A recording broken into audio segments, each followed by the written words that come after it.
Chapter 137. We are always attracted by towering buildings and world-famous logos, but have we ever noticed that the small life is equally moving? The autumn wind caressed her face, and the moon and stars filled the sky. Mellow, sweet, intermittent, and indistinct. You don't have to deliberately breathe, and don't be distracted to look for it. Inadvertently, it will fill your nose and mouth, and fill your internal organs. The fragrance of osmanthus fills the garden in October. Lu Chaoga stood in the osmanthus forest and sighed softly. She was too busy with work and had too many things on her mind. She hadn't come here for a long time. She raised her face and closed her eyes, carefully enjoying the beautiful scenery and the intoxicating fragrance. Her heart was full of regret. If the camera could capture this quietly blooming fragrance, she would definitely find a way to save it. Lu Chaoga walked aimlessly along the osmanthus forest. She didn't think about anything, and there was no one to talk to. She had already turned off her cell phone. She was too bored. She just wanted to go out for a walk.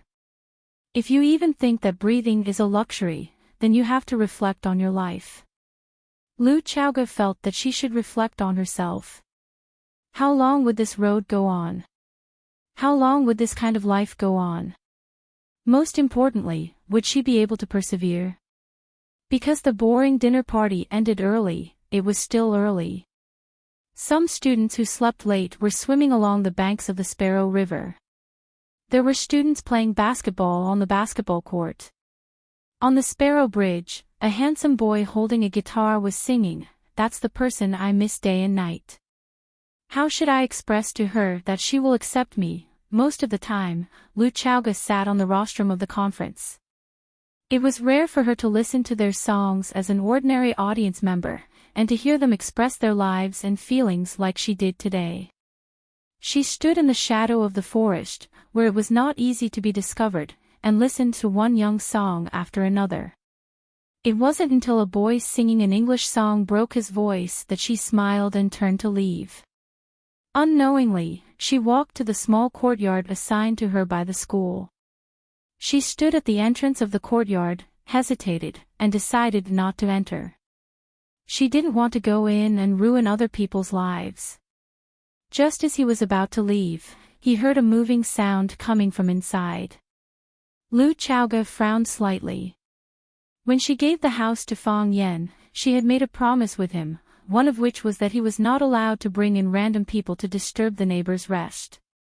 Now that he heard the movements inside, it was clear that Fong Yen had violated the rules. Lu Chaoga pushed open the wooden door and saw two men punching and kicking each other in the yard. They looked extremely fierce and dangerous. "Stop!"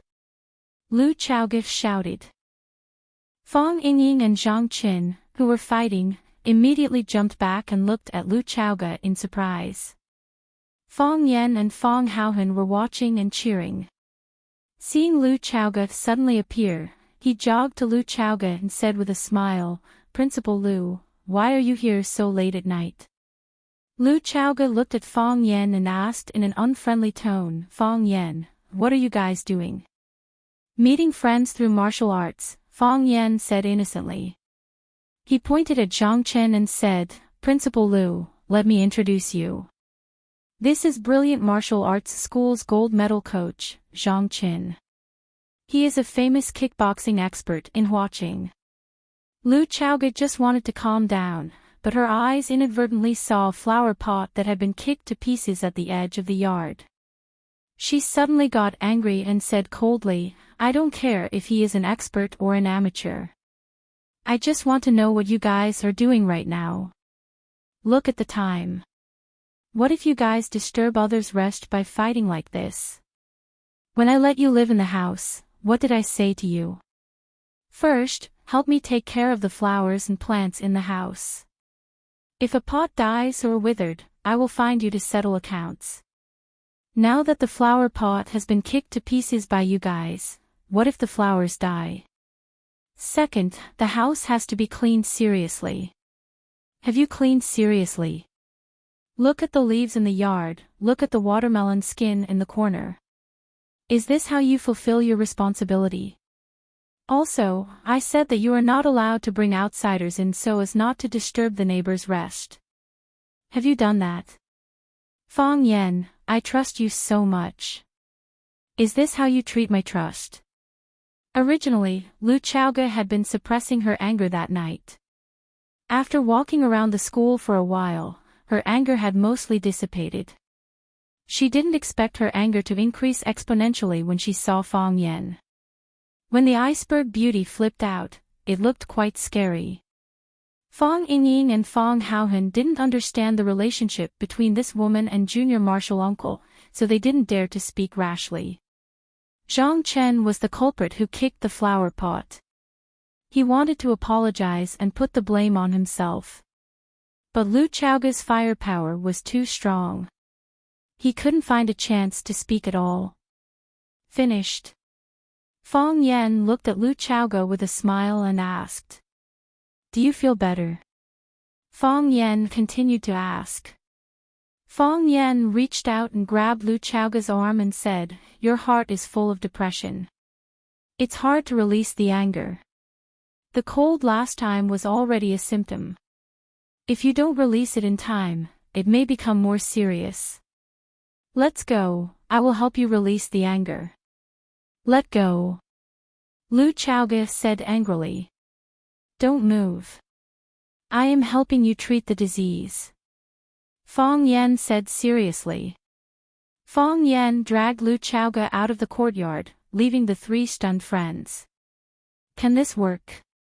Fang Haohan asked with his eyes wide open. "Holding hands can also cure the disease." Zhang Qin was shocked. "I don't know if it can cure the woman, but it can definitely cure junior martial uncle's disease," Fang Yingying said. "What disease is junior martial uncle suffering from?" "Hypersexuality syndrome that is very infatuated with people or beautiful plants and scenery." "What disease is this?" "Infatuated." Fang Yan, stop, Lu Chaoge whispered. They were now walking in the teacher's living area. Although at this time, the teachers were at home marking homework or watching TV or movies, but who knows if someone was walking and happened to bump into them. She was being held by Fang Yan, how could it be? What would other people think and guess if they saw it? "Do you feel your heart beating faster?" Fang Yan, let go of my hand. "Do you feel the temperature of your palms rising and the sweat increasing?" Fang Yan, what are you doing? "Your face is turning red, and the skin on your neck is also turning red. Of course, you can't see this. I can tell you." Fang Yan, actually, I am the same as you now. Fang Yan said. "I become like this when I hold your hand. Do you think I am infected by you?" They didn't cross the small gate and walk towards the students' living area because there were too many students there. The school's young vice principal and an unmarried male teacher were walking on the road together. They were afraid that in a few minutes, their scandal would spread all over Rosefinch High School. Fang Yan finally let go of Lu Chaoge's hand, and the two of them walked leisurely along the Bird River. The sky was bright, and the river was rippling. Birds were chirping, and from time to time, fish would swim to the surface of the water. Rosefinch at night was comfortable and peaceful, very suitable for couples to stroll. "Not in a good mood?" Fang Yan asked with a smile. "What do you know?" Lu Chaoge wasn't a person who liked to show her emotions, so she replied coldly. "Of course, what happened just now was an exception. Everyone in this society has to bear pressure. Some people bear more, and some people bear less. Some people are more resistant to pressure, and some people are less resistant. I belong to the category of people who can't withstand pressure. So, when I am annoyed or have a problem that I can't solve, I like to find someone to beat up. The fatso you saw just now and the skinny guy next to fatso are the people that I often beat up. Oh, they are the people that I asked you to help me find a job. Of course, I don't mean to ask you to help me find a job at this time. I know you're not in a good mood, so let's not talk about such annoying things. Fong Yan turned and looked at Lu Chaoge with a burning gaze, saying, I'm a genius. Since I was young, they all thought that I was a genius. I think so too. I'm the man with the best perception in the Fong family. I'm the man who improves the fastest in the Fong family. I'm the martial artist with the most potential in the entire circle. I felt the heart of Tai Chi earlier than anyone else. If I continue to develop like this, I will definitely become the most dazzling star. I will become a grandmaster, a figure that the entire history of martial arts will not be able to ignore. But I met a woman. I met a woman who is more outstanding than me, more talented than me, and more barbaric than me. She knocked me down again and again. She stepped on me again and again. She bullied me and insulted me again and again. She knocked away my self-esteem and pride. She hurt my confidence and pride. For a long time, I was in a very anxious and violent emotional state. I was always thinking about how I could knock her down, how I could take revenge on her, how I could conquer her, and how I could return the humiliation that she inflicted on me back one by one, 10 times, 100 times. What are you trying to say? Lu Chaoge crossed her arms in front of her chest and raised her eyebrows. If he wanted to comfort himself with his failure, this story was too simple and unconvincing, wasn't it? What I want to say is, those who bully my women will not have a good ending. Fong Yan said with a dark expression. So, don't run in front of me and yell at me for no reason. If you make me hold a grudge, I might think of a way to take revenge on you. Chapter 138. In the process of confrontation between men and women, it was always the woman who kept talking about revenge, and the man who pretended to be innocent. It was the first time that Lu Chaoge saw such a man shouting about revenge in front of a woman. She was amused by Fong Yan's straightforward threat. She wrapped her arms around her full breasts and stared at Fong Yan playfully. She asked, what kind of revenge? Fong Yan raised his head and thought for a moment. He said angrily, don't ask such an idiotic question. Do I have to tell you in advance how I'm going to retaliate? What if you're prepared? Lu Chaoge had always thought that Fong Yan was a chatterbox, but this chatterbox was different from others. Other chatterboxes could easily arouse the desire of the audience around them to express themselves, and then they would talk in full swing. But the most amazing thing about Fong Yan was that he could fight with his words alone, and when he finished what he wanted to express, you would find that you didn't know how to continue. Such a person had a not very positive title at the party, the Topic Terminator. Lu Chaoge lifted her feet and continued to walk forward. Fong Yan also hurried to her side and said with a smile, are you in a better mood now? Lu Chaoge looked at Fong Yan sideways, and her heart was slightly warm. She knew that Fong Yan deliberately used such a self-deprecating method to relax her nerves. In order to please a woman, this guy was willing to spend a lot of money. Thank you, Lu Chaoge said. The depression that had accumulated in her heart for many years was completely stimulated by those gossips at the party. After such event, she really felt a lot more relaxed. This time, she could go into battle lightly again. The great hatred had not been avenged, and the war would not stop. If you don't mind, can you tell me what happened? Fong Yan said with a smile. You're too nervous. Perhaps you haven't noticed it, but whenever I see you, your nerves are always tense, and your eyes and body are always in a state of vigilance. For such an outstanding and confident woman like you, what are you afraid of? I know why you like to arrange flowers. Only at that time can you relax a little and let your tired body get a moment of rest, right? I saw your handwritten banner in your office. You wrote the word meditation. There's a problem with these two words. Lu Chaoge's expression changed slightly. She had always thought that her disguise was very comprehensive, but she did not expect that Fong Yan's eyes were full of flaws. There's nothing wrong with those 2 words. Fong Yan shook his head with a smile. It's because this word is too normal. That's why there's a problem. How much pressure are you under? How irascible are you that you have to write these 2 words to constantly remind yourself to calm down? My heart is restless, so I need to meditate. If my heart is calm, why would I need to write these 2 words to reflect on myself? Have you studied psychology? Lu Chaoge looked at Fong Yan with vigilance in her eyes. This man was too scary, and it deepened her understanding of Fong Yan. Look, you're doing this again. Fong Yan smiled bitterly. I haven't studied psychology, but I learned Tai Chi. The best state of Tai Chi is when there is nothing and no me. After there is nothing and no me, the perception of the surrounding environment is more subtle and profound. I can feel who is good to me, who is bad to me, who is guarded against me, and who is sincere to me. It's equivalent to psychology.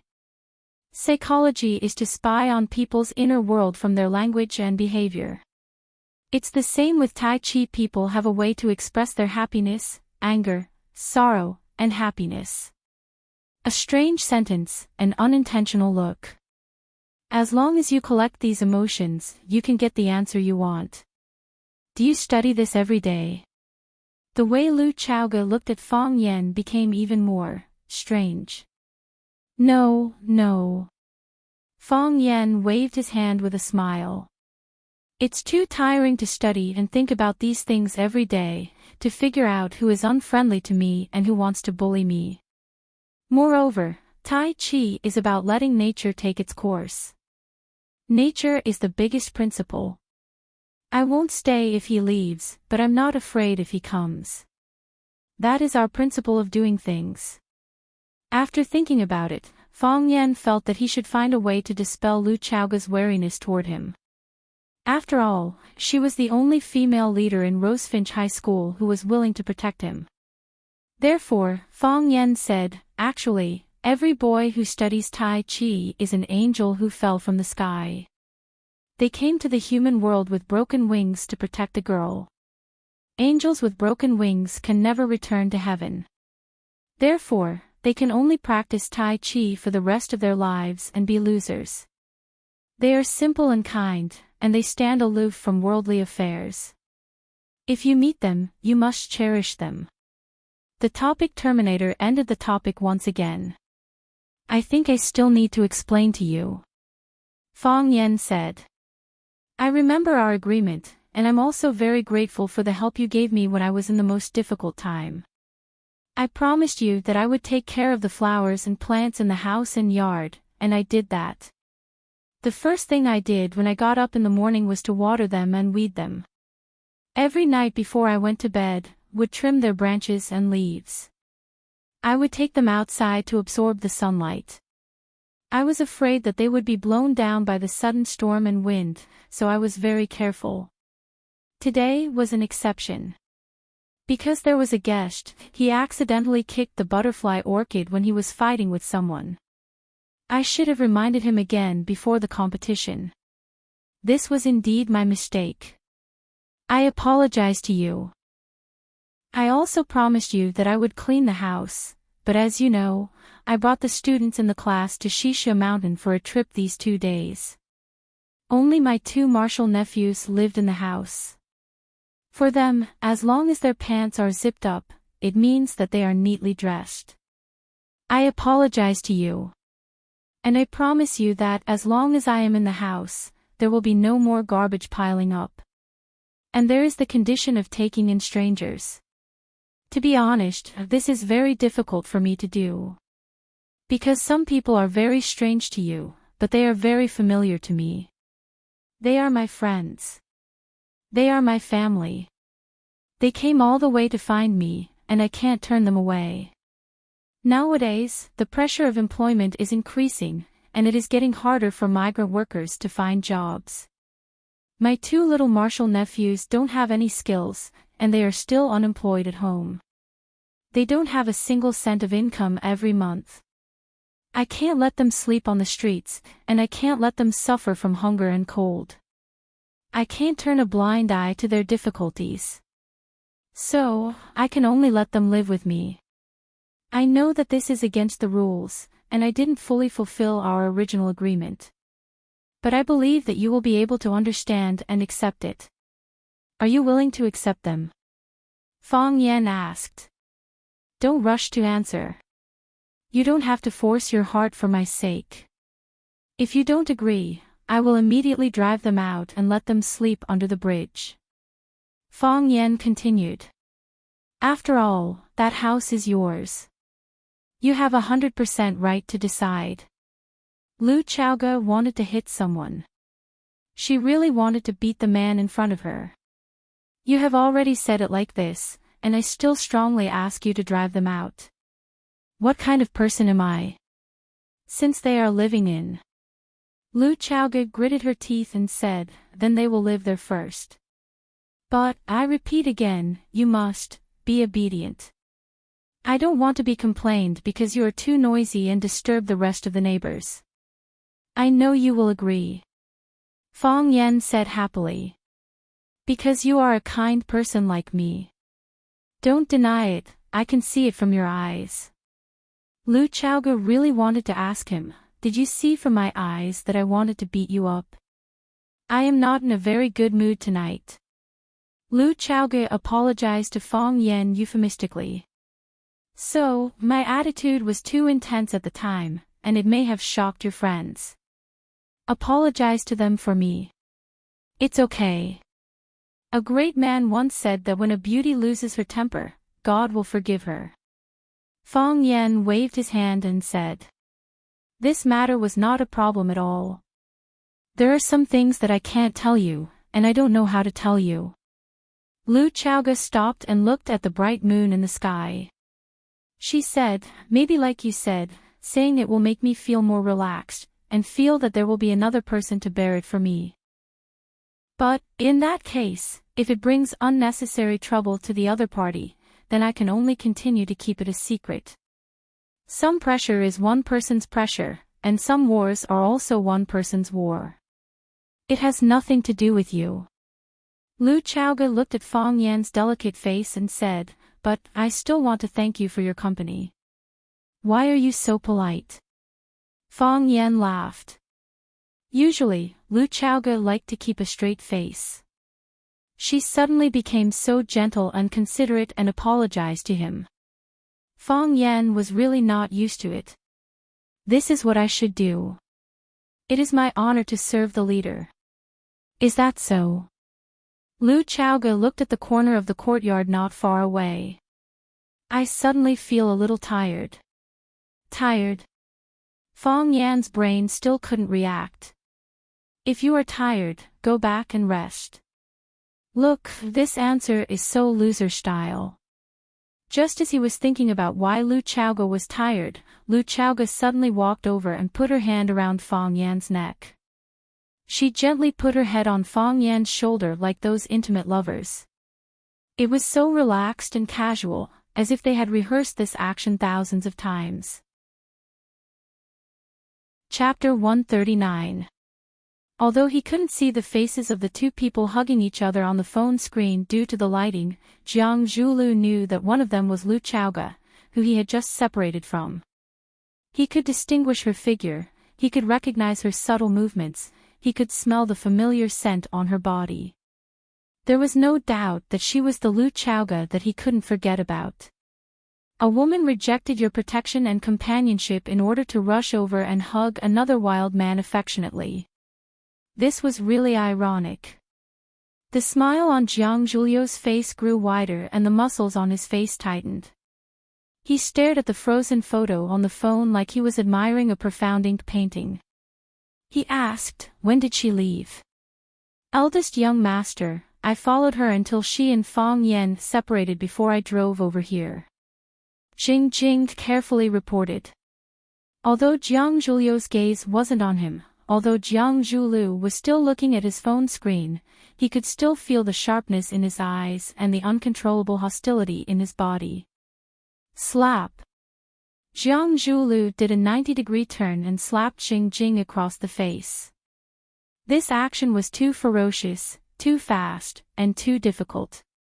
While Xing Jing was shocked at how Jiang Zhulu was able to execute this action so quickly and well, he didn't feel the pain on his face.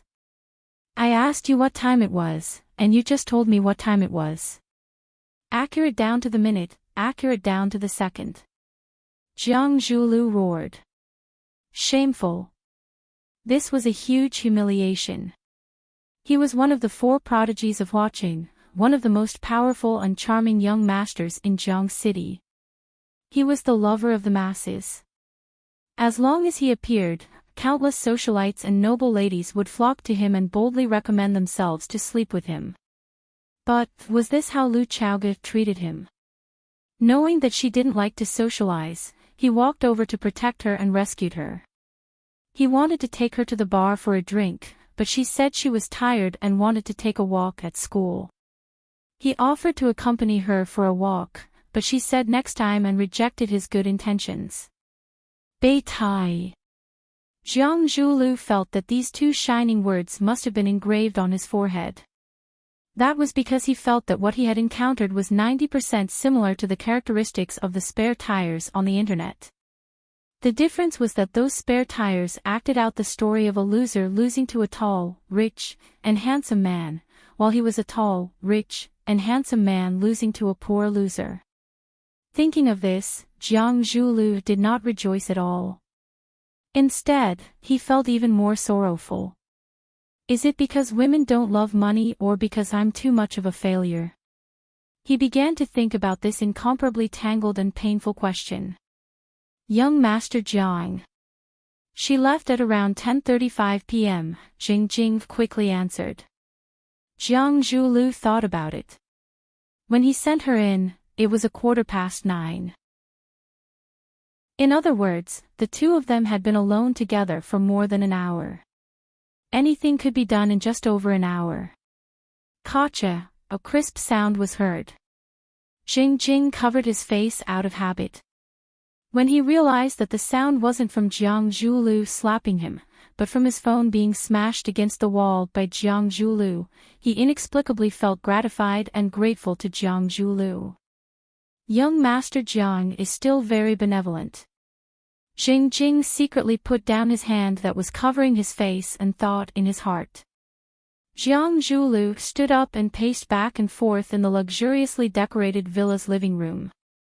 Fang Yan. Jiang Zhulu sneered.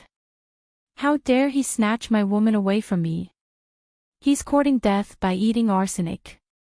Young Master Jiang, just tell me what you need.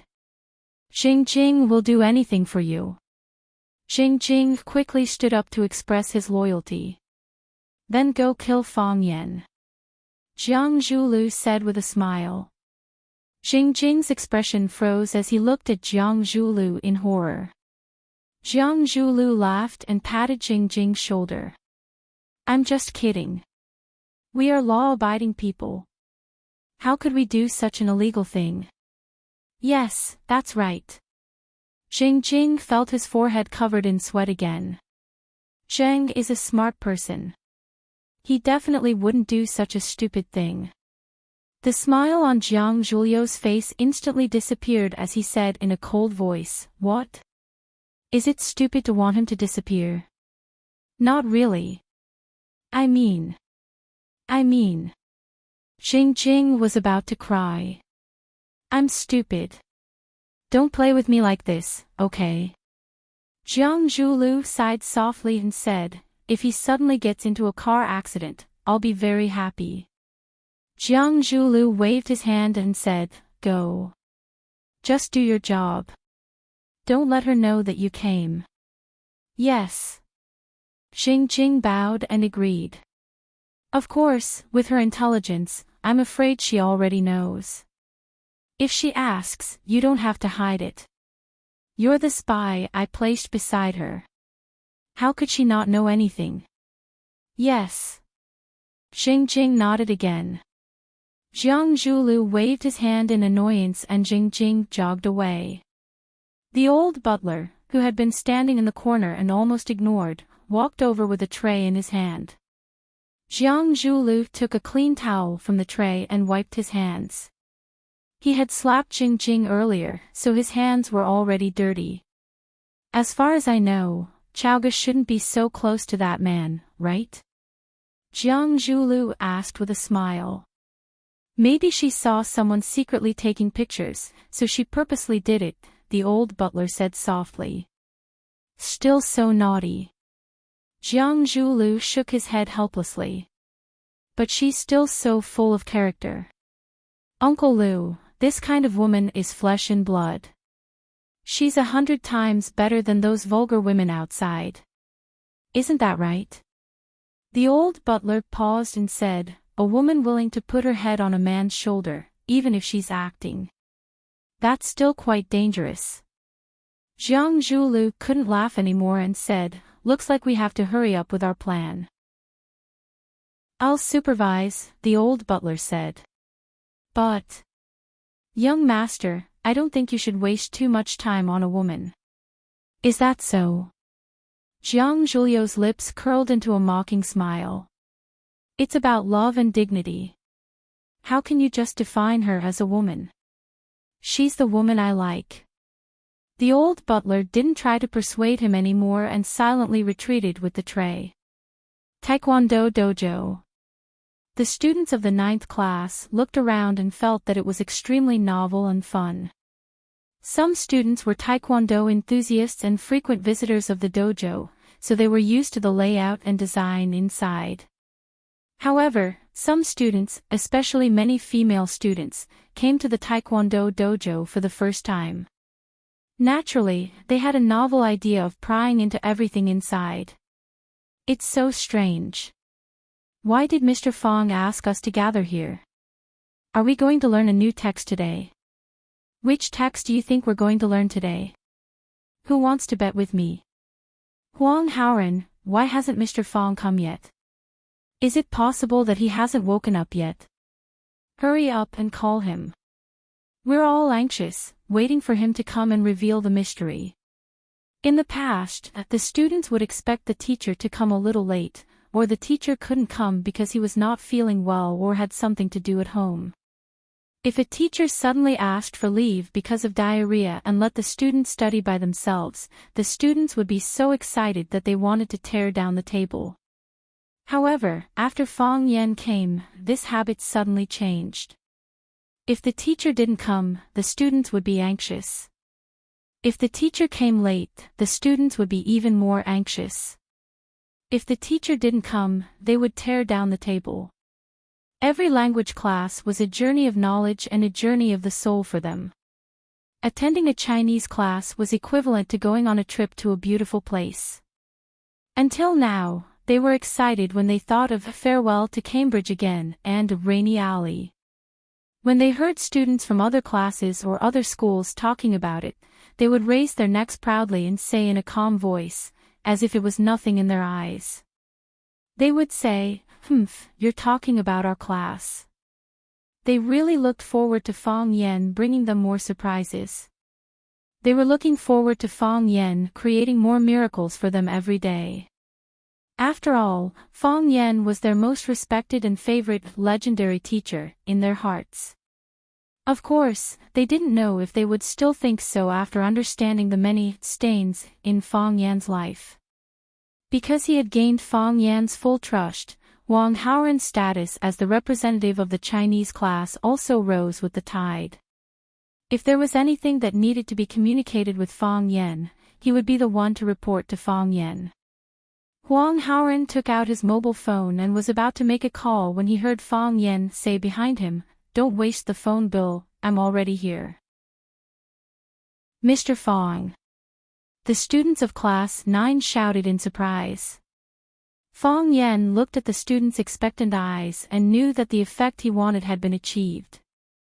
The consecutive surprises had made them curious and look forward to every Chinese class. With curiosity and expectation, Was there a need to worry that they wouldn't be able to learn Chinese well? Fang Yan glanced around and asked with a smile, "Is everyone here?" Shen Guodong asked for sick leave, Huang Haoran said. "Yes. I got it," Fang Yan said. "Then let's start the class." "Mr. Fang, why did you ask us to come to the Taekwondo club? Are you going to teach us martial arts? Is it Tai Chi?" "It must be Tai Chi." Mr. Fang's posture of Tai Chi on Shishia Mountain was so cool, I even took a picture. "That's right, if we learned a few moves and ran to a place with a lot of girls, how many girls would like it?" "We'll learn banquet at Hongmen today," Fang Yan said with a smile. Chapter 140. I want to play Liu Bang. I want to play Xiang Yu. Xiang Yu is a great hero. Xing Dong, you idiot. Don't play Xiang Yu. Xiang Yu wants to commit suicide. After hearing Fang Yan say that today's lesson was banquet at Hongmen, the students' interest soared. This was especially so for the boys. Who didn't have a heroic dream of leaping onto roofs and vaulting over walls? Who didn't want to be an invincible general on the battlefield? Fang Yan waved his hand, signaling for everyone to quiet down. After waiting for everyone to fall silent, he said, "Previously, I let everyone preview this text. Now, everyone should have some understanding of the background story of Banquet at Hongmen, right? We'll use the same method we used before to teach the lesson. There are a few important characters in this lesson that need to be played by students. The first one is Xiang Yu. Who will play this role?" "Tang Qing." A girl jumped out and said. It seemed that she was a hardcore supporter of Rosefinch. "Why Tang Qing?" Fang Yan asked with a smile. "Because Tang Qing is handsome. Xiang Yu is also handsome," the girl said without hiding it. If it were another teacher, they would never say something like this. However, because Fang Yan was Fang Yan, and because Fang Yan could understand and tolerate them easily, they were so frank and direct. Fang Yan nodded with a smile and said, "Okay. Then Tang Qing will play the role of Xiang Yu, the first teacher of Class 9. The other students will also have a chance." "Mr. Fang, can I play Liu Bang?" Li Yang asked carefully. Shen Guodong asked for leave, but his two hardcore supporters, Chen Tao and Li Yang, came to class early in the morning. If nothing happened between the three of them, Fang Yan would not believe it. He looked at Li Yang and asked, "Does everyone agree?" No one said anything. Disgust prevented them from saying yes, and fear prevented them from saying no. Li Yang's face turned red. He looked at the students of Class 9 and said, "I know everyone doesn't like me. I also know. I know that we have indeed done a lot of things to make everyone hate us. I will correct it. I will definitely correct it. Please supervise me. I want to play the role of Liu Bang. I will definitely do my best. Please believe in me and support me." After Li Yang finished speaking, he bowed deeply to the audience. This apology was very sincere. The students were easily moved. After Li Yang stood up, they gave him a warm round of applause. Fang Yan nodded with a smile and said, "It seems that everyone agrees that Li Yang will play the role of Liu Bang." Fang Yan was very pleased. A prodigal who repents is more valuable than gold. To be able to turn a bad student into a good person, this is the wish of every teacher. He knew that another student had fallen for his black trousers. "Agreed." The students shouted in unison. Fang Yan smiled and then asked for everyone's opinion. He chose Shang Liang, Fan Kuai, Fan Zheng, and several other main roles. "Teacher, what about Yuji?" a boy shouted excitedly. "Yuji has no part in Banquet at Hongmen," Fang Yan said. "Teacher, why don't you choose one?" It's not tiring to act with a man and a woman, the boys insisted. Even Tongqing's eyes lit up. He said, "Teacher, you'd better choose one." She's still needed for the later scenes. Fang Yan thought for a moment and shouted, "Qinitian." Standing behind the crowd, Qinitian said calmly, "I won't play Yuji." Tongqing's face suddenly turned red, and his expression was gloomy and disappointed. Qinitian's answer was as if he had refused him on the spot. "Why not play Yuji?" Fang Yan asked. After thinking for a moment, he quickly said, "Forget it. Just pretend I didn't ask, and you don't have to answer." Fang Yan felt that he was too smart. He didn't expect that Qinitian was not a girl who liked to play cards according to common sense. She didn't want to let him get what he wanted at all. Qinitian pursed her lips and smiled. "Because you're not Xiangyu."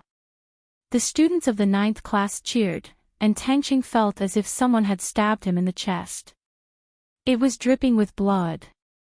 Fang Yan frowned and said with a serious expression, "Student Qinitian, it's class time now. Don't joke around." Without waiting for Qinitian to refute, he scolded the other students and said, "Don't make trouble. If the teaching office hears this, our class will be deducted again. The scandal must be strangled in the cradle." Fang Yan felt that it was time for him to have a good talk with Qinitian. "Okay, let's start the class now," Fang Yan said aloud. At this moment, there was a noisy sound of footsteps outside. Then, a large number of students in Rosefinch secondary uniforms rushed over. "Ah, it's Class 1. What are the people from Class 1 doing here? Look at the books in their hands, they're also here for class. I see Zhangyu. They're also in Chinese class. Why do I feel that they're not friendly?" Fang Yan also saw Zhangyu. Zhangyu was the Chinese teacher of Class 1. As a teacher of the top class of Rosefinch High School, a private school, Zhangyu was quite proud. He graduated from a famous school and was the first batch of specially hired teachers of Rosefinch Secondary. He used to lead a class that dominated the whole school with excellent results for 3 consecutive years. There were countless students who were admitted to famous universities. Therefore, he was transferred to the top class of the whole school as a Chinese teacher. In response to the school's slogan, "The genes of a famous school should be grasped from the basics." Since he became the Chinese teacher of Class 1, the Chinese results of Class 1 had always been ranked first in the school's overall and average scores, far ahead of the second place. Class 1 was the top class and also the devil's class. There had never been a class that could challenge the authority of Class 1. It was also because of this that Zhang Yu had always been the treasure of the school. He was a capable teacher in the eyes of the leaders and a high-scoring machine in the eyes of the students. However, since Fang Yan came, his limelight was completely overshadowed. Even Class 1's limelight had been snatched away by Class 9. Take the incident of receiving the Wu Ren delegation as an example.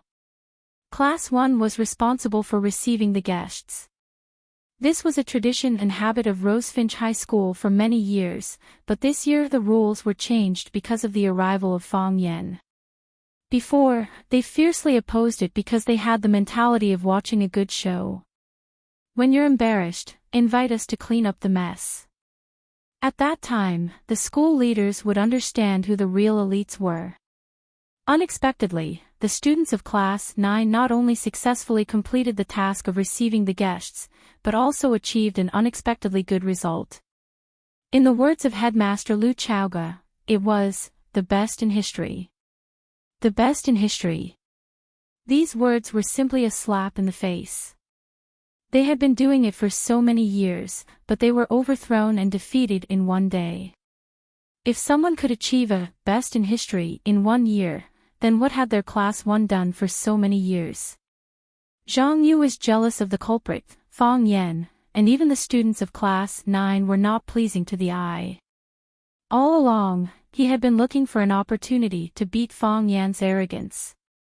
Yes, in his heart, Fang Yan was indeed the typical representative of arrogance, disrespect for elders, lawlessness, greed, lust, and not bathing all year round. When he heard that Fang Yan asked the students of Class 9 to gather at the Taekwondo dojo today, he immediately rushed over with the students of Class 1. Whether it was a mule or a horse, it was a competition. He wanted to knock down Fang Yan face to face, so that he would not always use those non-mainstream things to attract attention and achieve the purpose of self-promotion. He had confidence in Class 1, and Class 1 would never lose to anyone. Zhang Yu was in his 30s, and he could become the backbone of the teaching team, which could be regarded as a young and promising person. He wore gold-rimmed glasses, had short yellow hair, and gave off a strong sense of scholarly aura. Fang Yan knew Zhang Yu. Seeing him coming in behind the students of Class 1, he smiled and asked, "Miss Zhang, you also have class today?" Zhang Yu glanced at Fang Yan and said with a blank expression, "If I don't have class, will I run around with the students? I'm not as daring as some people, who do whatever they want."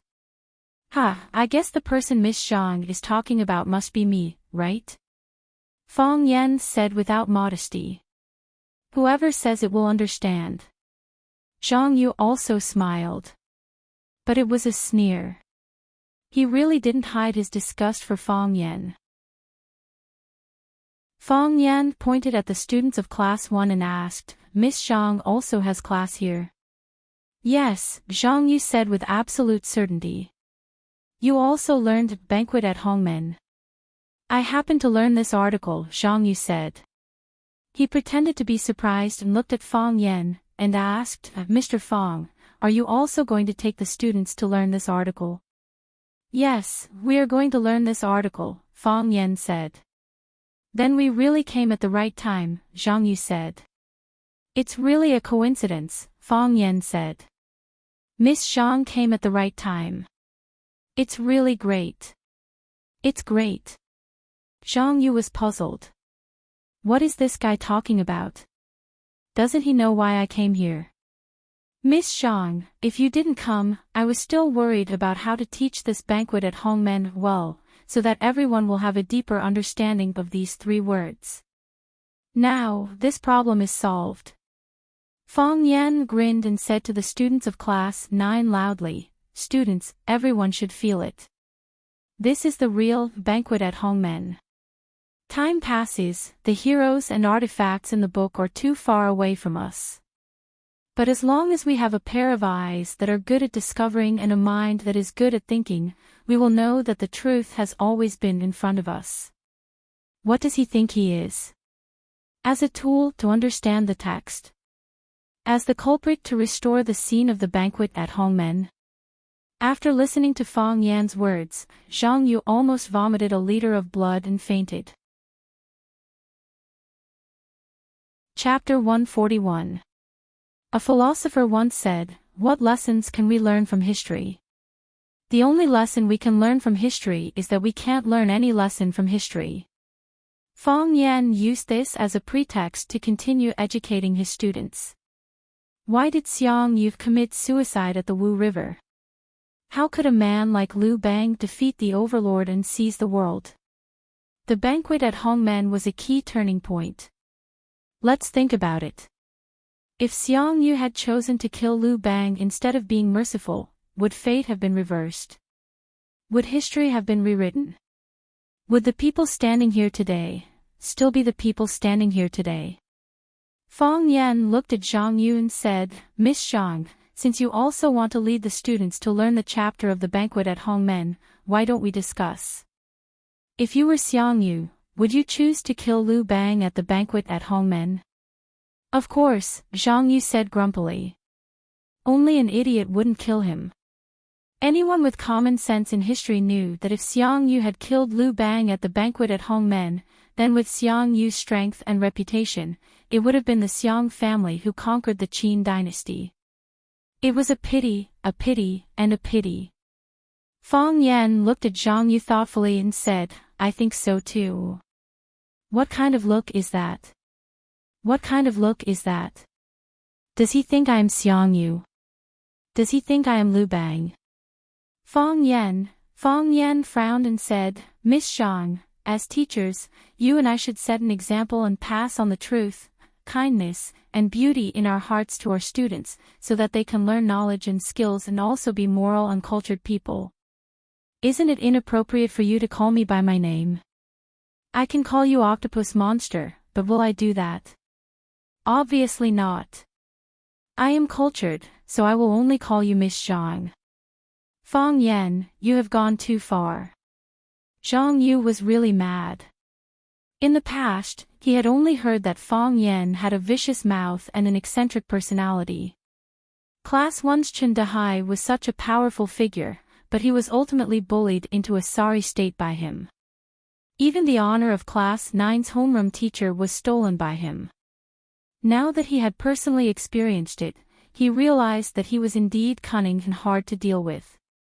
Look, you're calling me Fong Yen again. Don't worry, I'm a well-mannered person. No matter what, I won't call you Octopus Monster. Fong Yen said with a smile. Miss Zhang, I just don't understand. I'm just putting forward some requests and suggestions from a fellow practitioner.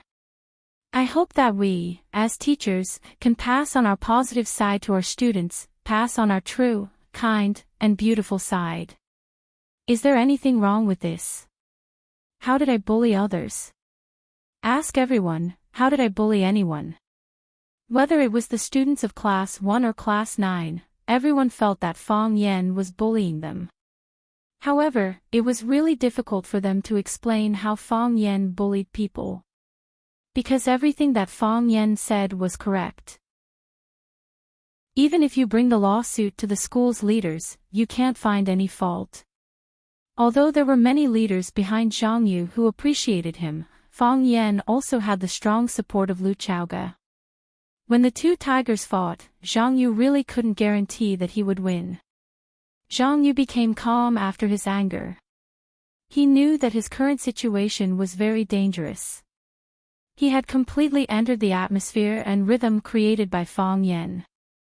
He was vilifying himself and turning into a madman without wisdom and quality. He couldn't do this. The war hasn't really started yet. Mr. Fong. Shouting these 3 words, Zhang Yu's stomach twitched. Do you know how many virtues there are? As soon as Zhang Yu asked this question, Fong Yen knew his little calculation in his heart. This idiot really didn't have any experience in fighting. I don't know which virtues it is exactly, but I know that the first virtue is the virtue of speaking. I don't understand. I was just trying to persuade Miss Zhang to be positive and be a good example to the students. How did it become bullying? Miss Zhang slandered a good person like this. Isn't this not having the virtue of speaking? Fong Yen asked with a puzzled face. Zhang Yu really wanted to vomit blood this time. It shouldn't be like this. It shouldn't be like this. The plot should be like this. After he asked this difficult question, either Fong Yen answered that he didn't know, then it would be the glorious moment for him to show his profound knowledge and improve his self-pretentiousness. Even if Fong Yen answered, it didn't matter. He could use this as a pretext to say that Fong Yen had a vicious heart and a cheap mouth. How could such a character quality be a good example to others? He had buried the pit and was ready to wait for Fong Yen to jump in and bury him. However, why did he have a feeling that he had put his head into the pit? Change it.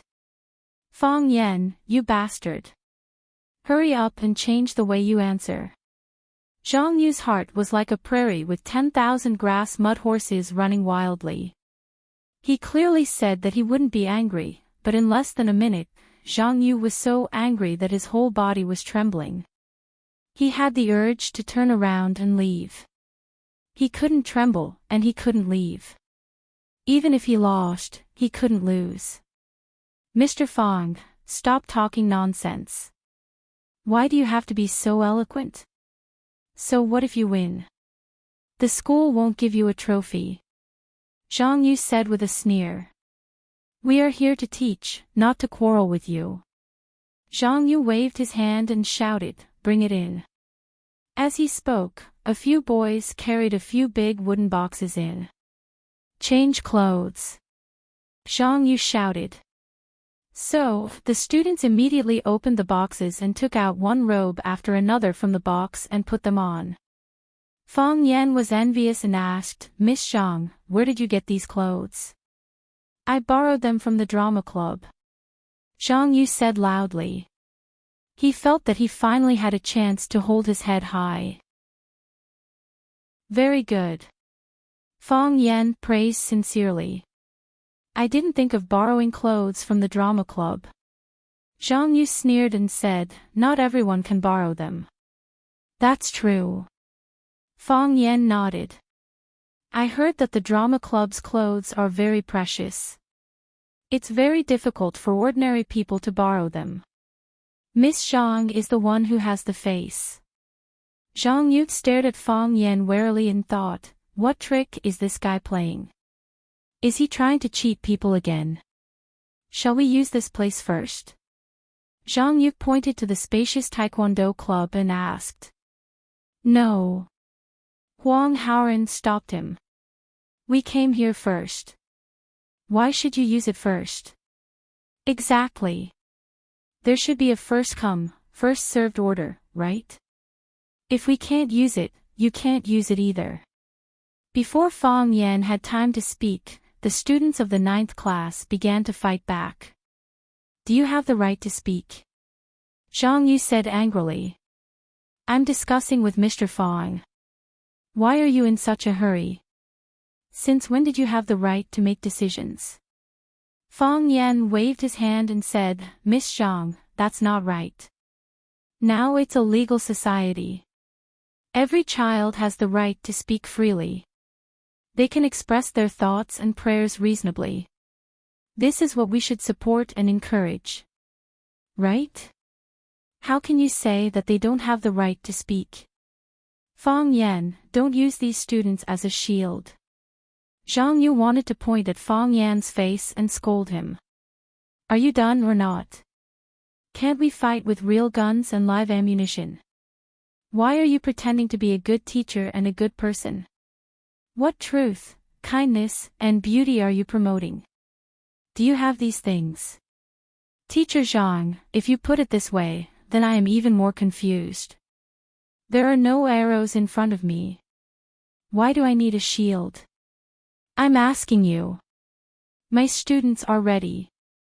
Can we use the venue? Zhang Yu felt that it was getting harder to breathe. It was as if he couldn't hold on any longer. Sure. Of course. Fang Yan said indifferently. He waved his hand at his students and said with a smile, since the students of the first class are willing to set an example for us, then we should study hard. This will also deepen our understanding of the text. This is not a bad thing. Am I right? Hearing Fang Yan say this, although Huang Haoran and the others were angry, they could only move away from the venue. A victorious smile appeared on Zhang Yu's face as she said, Mr. Fang is the one who knows when to advance and retreat. This has nothing to do with knowing when to advance and retreat. Fang Yan said with a smile. I'm a teacher. I hope that my students can learn more. If they can have such an opportunity to appreciate and observe, I think it will be meaningful for them. So I agreed. Hee hee. Zhang Yu sneered and waved his hand. Everyone, get into position. Rehearse according to the script we discussed before. We must return to the real feast at Hongmen scene. The students of the first class agreed and immediately began to move. Tangqing stood behind Fang Yan and looked at the busy students of the first class. He asked with an unfriendly expression, Mr. Fang, do we really have to give up the venue? We really have to. Fang Yan nodded. They are going too far. Tangqing said with a sneer. He was originally a member of the first class. He was transferred from the first class to the 9th class because of Qiniqian. He understood the thoughts of the students of the first class and Zhang Yu too well. Zhang Yu is coming for you. I know. Fang Yan nodded. You know. Tangqing looked at Fang Yan in surprise. You know, but you still let him get away with it. Then what should I do? Fang Yan grinned. Scold him. Or should I say, beat him up? I believe that he can't beat me in a scolding match. He can't beat me in a fight. However, no matter if we scold or fight, I lose and he loses. We both lose face in front of the students. I'm not talking about my face or his face. I'm talking about the face of the profession of a teacher. It's ruined. Tangqing was silent. He was thinking about every word Fang Yan said. Yes, this was the difference between this man and others. He was calculative and conscientious. He was long-winded and cherished his words like gold. He was a hoodlum, but at the critical moment, he was able to stand up bravely. You think you understand him and see through him. No, this is just the tip of the iceberg. I know he sees me as an opponent. Fang Yan smiled and shook his head. But he is not worthy to be my opponent. Chapter 142. Killing 1,000 enemies while sacrificing 800 or killing 800 enemies while sacrificing 1,000 were all cruel ways of fighting.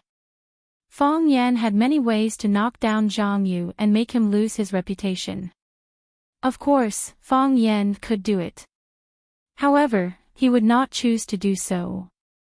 Just as he said, he hoped to pass on positive energy to his students. He wanted them to be true, kind, and brave. He wanted them to have rich knowledge and a humble attitude towards life. He hoped that they would be great and charming people. He was a language teacher, and so was Zhang Yu. If two language teachers fought like ants in a wet market for the same venue, where would the dignity of a teacher be? Where would the elegance and decency be? Jealousy made Zhang Yu crazy and irrational. He put on a posture as if he was willing to be cut into pieces to bring down the emperor, but Fang Yan could not let him succeed. He would not fight with him. He was not even willing to let him touch the corner of his clothes. That was what Fang Yan thought. Many times, people called him A**TCH. However, sometimes, he also hoped that people could call him a swordsman. Because of the retreat of Class 9, Class 1 immediately occupied the venue and quickly entered the plot. To be honest, the performance of the students of Class 1 was really good. They were originally the most outstanding students carefully selected. Coupled with their strong comprehension and learning abilities, they came prepared and perfectly restored the scene of the Hongmen banquet and the context and mood of each character. After the performance of the first group of students, Fang Yan immediately applauded and praised. Good performance. Fang Yan said with a smile. The students of Class 9 were originally hostile to Class 1, but under the influence and drive of Fang Yan, they calmed down and enjoyed the performance of Class 1. They also applauded and cheered along with Fang Yan. Zhang Yu stood beside Fang Yan. Seeing Fang Yan's performance, a sneer appeared on the corner of his mouth. He thought to himself, of course it's good. The students of Class 1 are the most outstanding. What's good about it? I can only give you a passing mark. Zhang Yu called the group of students in front of him and commented on them one by one, saying, Zhang Shuodong, your Xiang Yu doesn't have the domineering aura of Chu Bawang at all. Wang Kai, your Lu Bang is too frivolous. Think about it, his life is in the hands of others. Can he still smile so happily? Be honest. Moving people with their emotions. Otherwise, why didn't Xiang Yu kill him? Huang Feihu's portrayal of Fan Kuai was the most successful. He was brave and resourceful, but he couldn't read his lines properly. When I go back, I need to read the original script more and practice more. Fang Yan smiled helplessly. This is just a reenactment of the scene. The purpose is to let everyone have a deeper understanding of the historical event that happened during that period, Isn't it too harsh to ask your students to act according to the standards of actors? Of course, Zhang Yu was the language teacher of Class 1. He was educating his students, so Fang Yan was not allowed to interrupt. Otherwise, it might really cause a war where both sides would suffer great losses. Zhang Yu waved his hand and said to them, "All right. Go and take a break. The next group of students, get ready. Students below, please pay attention. I hope that everyone can act better and better. Each group will perform better than the last. If you see someone else's performance but it's worse than theirs, then it's not a matter of intelligence. It's a matter of attitude. Teacher, what if Class 9 sees our performance and it's worse than ours?" A student asked jokingly. "Sun Xinping, aren't you talking nonsense? It's normal for Class 9 to act worse than us. That's right. Why should we compete with Class 9?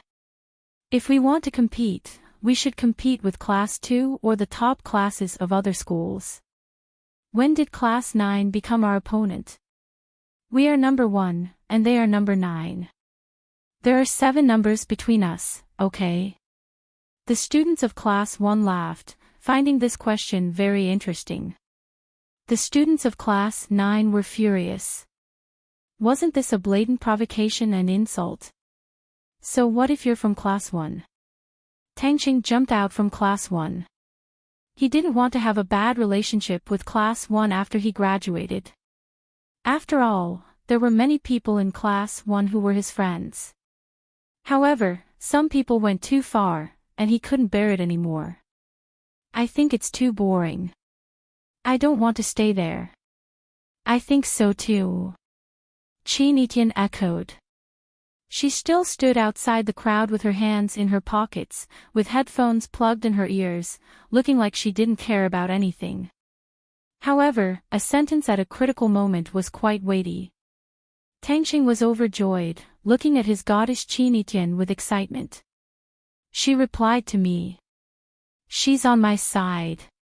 She's on my side." Class 1 was collectively silent. Tangqing and Qin Etian's counterattack was too fierce. They were beaten until they were dizzy. It must be known that Qin Etian entered Class 1 as the top student in the whole school. Until now, no one had been able to surpass her. Rose Finch deserved to be the most beautiful girl in the school.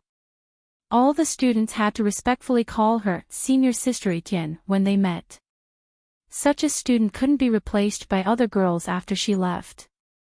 And Tangqing was also a top student in Class 1. He belonged to the first echelon like Qin Etienne. Rose Finch, the school hunk, was Qin Etienne's hardcore admirer and strongest competitor. Everyone thought that the two of them were a match made in heaven and would definitely be happy in the future. They would enter university, start working, and then get married and have children. However, the two most outstanding people in Class 1 had job-hopped and left. And they went to Class 9, which they completely looked down upon. Zhang Yu's expression was also extremely ugly. He hated Fang Yan. He hated Fang Yan for stealing his limelight. He hated Class 9 for taking away the honor of Class 1. He also hated Fang Yan for poaching away his two favorite students, Qin Etienne and Tangqing. Now that Qin Etienne and Tangqing stood out to support Class 9, his heart felt as if it was being pricked by needles. He waved his hand forcibly suppressing the anger in his stomach, and said to Sun Xinping, who asked the question, "I'm talking about Class 1. We are only competing with Class 1 students. What does it have to do with us whether others act well or not? You can't even recognize who your opponent is. What's wrong with your head?" Sun Xinping smiled awkwardly and said, "Teacher, I was just joking." These people were constantly making insinuations and sarcastic attacks, which made Fang Yan's heart very uncomfortable. Their words were all belittling Class 9.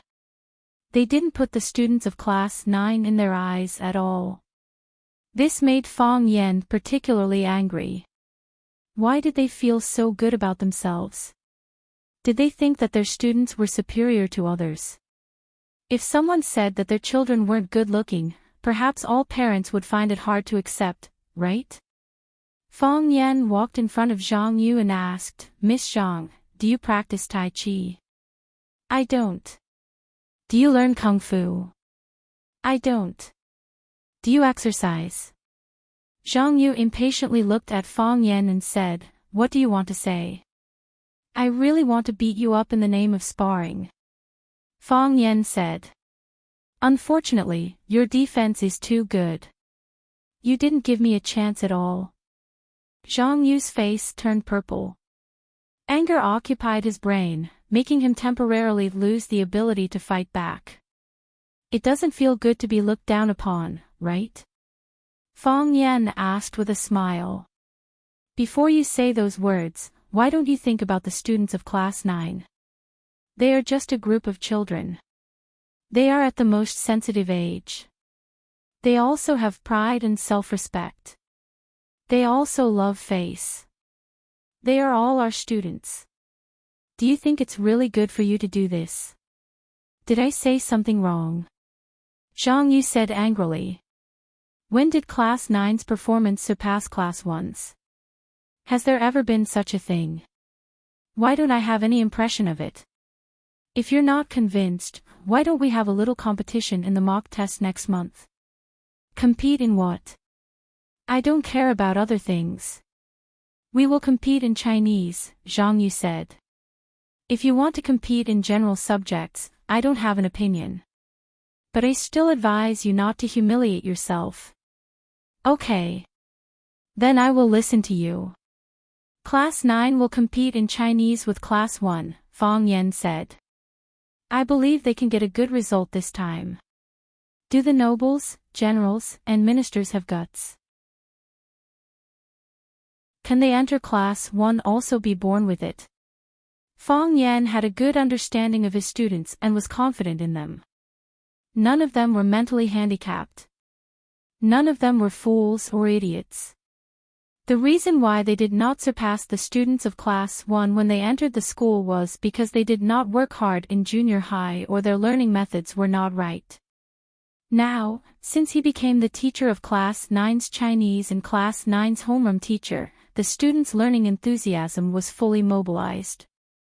He did not dare to guarantee other subjects, but he was confident that they would achieve a breakthrough in Chinese. Because, before this, they had used practical actions to prove it to him. "Really? It's good that you are confident." Zhang Yu sneered. "The loser has to apologize to the winner on the school radio station and read an apology written by the winner. Do you dare to accept my bet?" "I dare, but I am not good at writing. I am afraid that I can't write an apology." Feng Yan said in distress. "You don't have to write it. Just wait for the script to be read." Zhang Yu said with a face full of sarcasm. "I knew Miss Zhang would not make things difficult for me." Feng Yan grinned.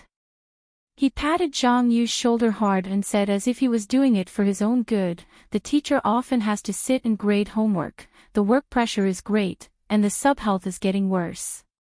Miss Zhang, let me teach you Tai Chi." Zhang Yu thought, "Do you think I am stupid? Do you want to use me as Tai Chi?" Chapter 143. When Lu Chaoge came downstairs, the servants had already prepared breakfast in the dining room. Jiang Zhulu sat at the dining table and read the newspaper. When he saw Lu Chaoge come downstairs, he closed the newspaper and said, "I was still thinking about who would be the first to come downstairs to have breakfast with me. I really don't have much of an appetite facing this table of food alone." Lu Chaoge pulled out the chair opposite Jiang Zhulu and sat down. She asked, "Where's Uncle and Auntie?" "My dad has to entertain his old friends at home today. He doesn't have to go to work, so he might sleep a little longer. My mom went to play mahjong with Mrs. Li and Mrs. Wang last night. When she came back, it was already early in the morning. I don't think she'll get up for a while." Jiang Zhulu picked up the chopsticks in front of him and said, no need to wait. Let's eat first. Lu Chaoga nodded, picked up the knife and fork, and began to cut the fried eggs on the plate. Have you been busy with work recently? Jiang Zhulu asked while stuffing fresh broccoli into his mouth. It's been all right. Lu Chaoga said expressionlessly. Have you sorted out the relationship between the schools? If there are any difficulties, I'll go find Jing Tiancheng for a cup of coffee. I think he'll give me some face. Jiang Zhulu said with a smile. His smile was gentle and full of confidence. Perhaps it was an insurmountable gap for many people, but it was a simple problem that could be solved with a phone call and a cup of coffee for people like them. No need. Lu Chaoga directly refused. Jiang Zhulu smiled and said, Actually, I've thought about buying Rosefinch Secondary directly. At least, I want to become the largest shareholder of Rosefinch. I want you to be the principal, so that you can fully display your abilities. Being held back by a group of useless old antiques all day, and doing everything is a waste of your precious time. Lu Chaoga raised her head and looked at Jiang Zhulu in surprise. She said, You didn't think like this before. Because I understand you. Jiang Zhulu said. He added a packet of milk and half a packet of sugar into the coffee cup, and gently stirred it with a spoon. I know that if I make such a request, you'll definitely refuse. Then, why do you think I will agree now? Lu Chaoga asked. Because you think I can't hold on any longer. I'm the one who wants you to agree, Jiang Zhulu said with a smile. This will save you some time, won't it? Only by becoming the actual controller of that school can you plan and design it according to your vision. Otherwise, how much longer would you have to spend in that quagmire? 1 year. 2 years. Perhaps 3 to 5 years later. I'm not in a hurry, Lu Chaoga said. As long as she was given a little more time, she believed that she could completely establish herself in Rosefinch. Now, more and more people were trying to get close to him. She just lacked some experience and convincing results. But someone is anxious. Jiang Zhulu smiled helplessly. You only come back every 2 days, so you can't understand my pain. My mom calls me every day to urge me to go home. Once I get home, she asks me when I'm getting married. I don't want to give you any pressure. I don't want to push you too hard. But you know, a woman in menopause can't be measured with common sense. So, shouldn't we put this matter on the agenda? Agenda? What agenda? Lu Chaoga's tone became cold. She looked like she was 1,000 miles away. The wedding agenda, Jiang Zhulu said with a smile. Of course, the baby's agenda. Or, there are many other things on the agenda. I haven't considered it, Lu Chaoga said. If you and Auntie are in a hurry, you might as well see if other women are willing. Of course, I know many women are willing to marry into the Jiang family. You're not willing. Jiang Zhulu stared at Lu Chaoga and asked. I haven't considered it, Lu Chaoga said. She picked up a piece of egg with a fork and put it into her mouth, chewing it tastelessly. How vexing. How could he encounter such an oppressive forced marriage while eating breakfast? What did the Jiang family want? Why? No reason. I saw you for the first time when I was 3. You moved to my house when I was 6. We spent 20 years together. How did my parents treat you? How did I treat you? So, you want me to repay you with marriage? Lu Chaoga retorted. Repay? The muscles on Jiang Zhulio's face twitched. You said this is repayment. Could it be that I, Jiang Zhulu, can't find a woman? Do I need you to repay me with marriage? I do like you, I fell in love with you many years ago. I hope that you can be with me, I hope to marry you as my wife, I hope that I have the qualifications to be the man who can give you happiness. Is this considered as repayment? I don't like you, Lu Chaoga said. Because of Fong Yen. Fong Yen. Lu Chaoga frowned and shook her head. It has nothing to do with him. Paw. Jiang Zhulu slapped the dining table and roared like a wounded beast. Lu Zhaoga, you don't even dare to admit what you've done. What are you afraid of? Of my revenge? Of that pretty boy who relies on women? I don't know what you're talking about. Fong Yen and I are just normal colleagues. Lu Zhaoga was nonchalant as he nibbled on the egg that he had cut into strips. Just ordinary colleagues. Do you think I'm an idiot? Jiang Zhulu sneered. Lu Chaoga, you're afraid that I'll take revenge on him, right? You're really considerate to him. You really don't trust my character. I'm not afraid of your revenge, Lu Chaoga said. You can't beat him. What's with the ruckus so early in the morning? Qiang Long Tan, who was wearing a gray pajamas, scolded as he walked downstairs. Zhulu, apologize to Chaoga. Apologize. Jiang Zhulu felt like he was about to explode.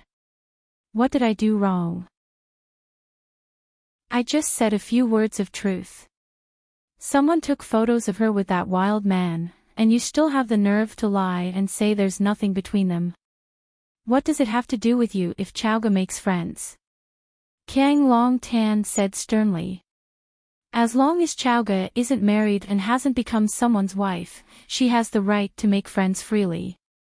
Apologize. Clang. Jiang Zhulu threw the fork in his hand and turned to walk outside. Bastard. Qiang Long Tan pointed at Jiang Zhulio's back and cursed. After Jiang Zhulio's car drove away, Qiang Long Tan sat down next to Lu Chaoga and comforted her. Chaoga, don't take it to heart. Zhulu doesn't have any bad intentions.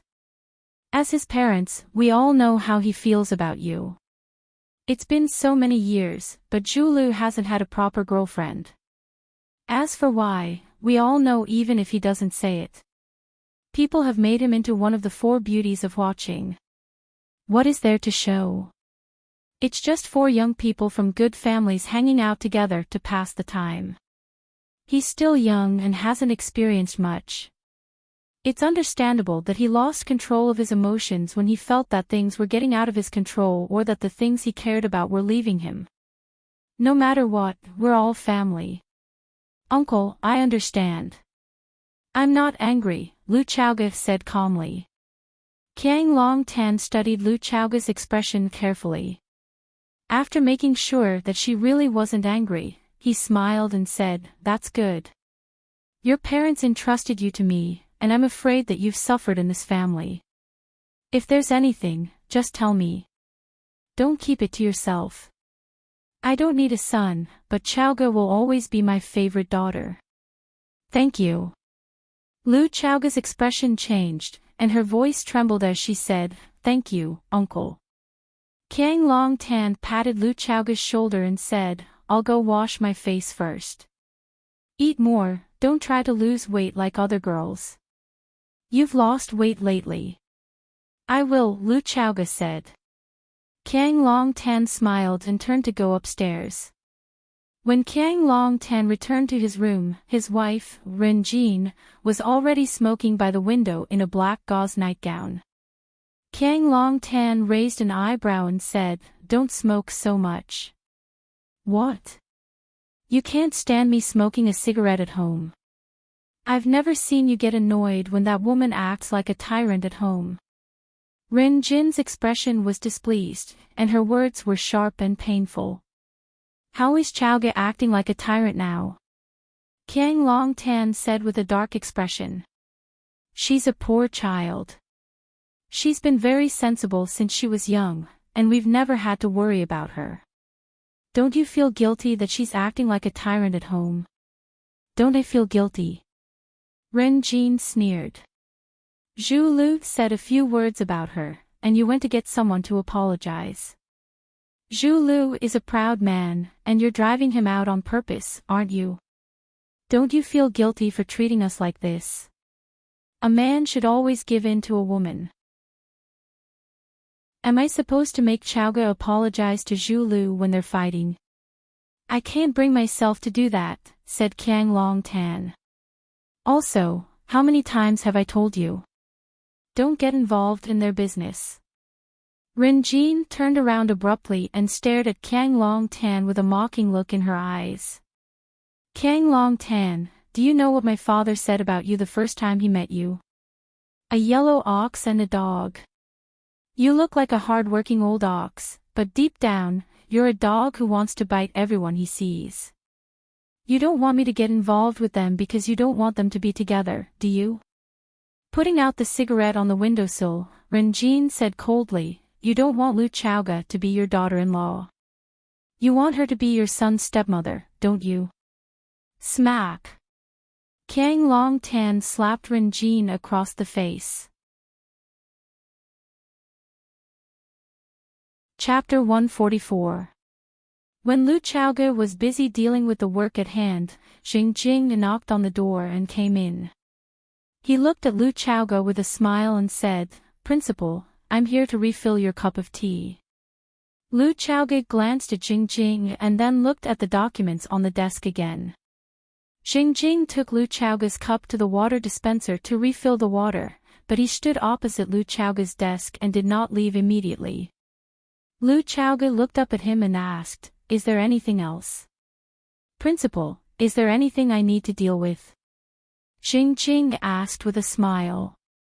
Xiaomeng is very capable. I will let her deal with anything, Lu Chaoga said. How can that be? Jing Jing waved his hand and said. Although I am the deputy director of the office, I am actually the principal's secretary. If there is anything, of course, the principal will let me deal with it. The principal can't favor one and discriminate against the other. It is my honor to be able to serve the principal. Lu Chaoga looked up at Jing Jing for a few seconds. She closed the folder on the desk and said, Director Zhang, sit down. Principal, just call me Little Zhang.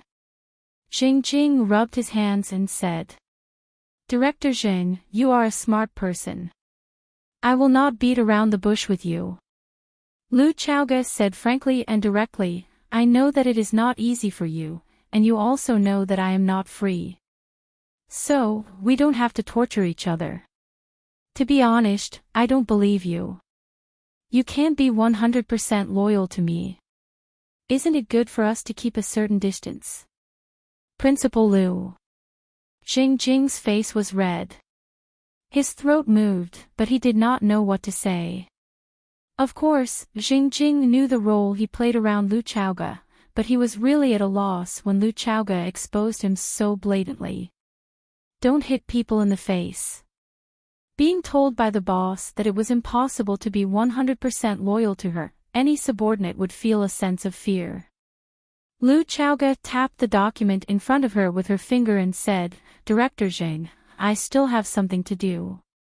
Jing Jing hurriedly got up as if his buttocks were on fire. Principal, you're busy, you're busy. Jing Jing Luo ran away in a panic. Lu Chaoga sat for a while with a gloomy face. She got up and walked to the door of the office. She told the secretary, Xiaomeng, ask teacher Fang Yan to come here. I have something to talk to him about. Yes. Xiaomeng replied. No one would have thought that Fang Yan was sitting opposite Jing Tiancheng at this time. One was an ordinary teacher, and the other was a board member of Rosefinch Secondary School. And Rosefinch Secondary was just a very inconspicuous business under Jing Tiancheng Group. The difference in status between Fang Yan and Jing Tiancheng was more than 108,000 miles. However, Fang Yan just had to sit in Jing Tiancheng's office and become a VIP that he had to see. After the beautiful female secretary turned around and left, Fang Yan picked up the teacup and took a sip. He said with a smile, Director Jing really knows how to enjoy himself. This top-notch Longjing tea can't be drunk anywhere. But the quality of the tea in Principal Lu Chaoga's office is still a bit worse. Could it be that Principal Lu is more extravagant than Director Jing? Xing Tiancheng's face was gloomy as he said, Principal Liu has an extraordinary background. It's not strange for her to have a few boxes of good tea. No, it's Principal Liu who treats people sincerely, Fang Yan said. Whether it's the school's senior leaders or a powerless teacher like me, she will take out her best tea to entertain the guests. I think Director Xing definitely won't drink this kind of tea, right? Xing Tiancheng's dark face became even darker. Everyone knew that the boss's office was usually equipped with a variety of tea. If the boss wanted to drink tea, the secretary would naturally choose the most favorite tea according to the boss's taste. If it was an important guest, the secretary would choose the top tea according to the guest's taste. There was also a kind of tea called popular tea. It was for guests like Fang Yan who had no identity or status but the boss had to see, so he would use the same popular tea to entertain them. Since it was popular tea, the quality naturally wouldn't be good. What are you trying to say? Xing Tiancheng said while suppressing the anger in his heart. If possible, he really wanted to ask the bodyguards to throw the guy in front of him out. Of course, he really didn't want to meet such a small character before. However, the information he sent in made him pay more attention to this guy. A small teacher actually had the guts to interfere with the school board's affairs. I'm saying that I hope Director Xing can be honest with me, Fang Yan said with a smile.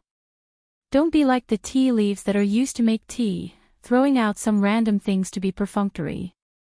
If that's the case, it will hurt my sincere feelings from afar. Can we start now? Xing Tiancheng said impatiently.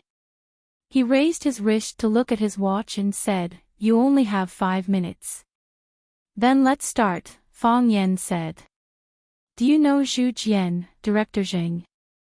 I don't know him. Xing Qingtian directly rejected the information of this person's existence in his mind. Of course, Director Xing may not be familiar with the name if I say it directly.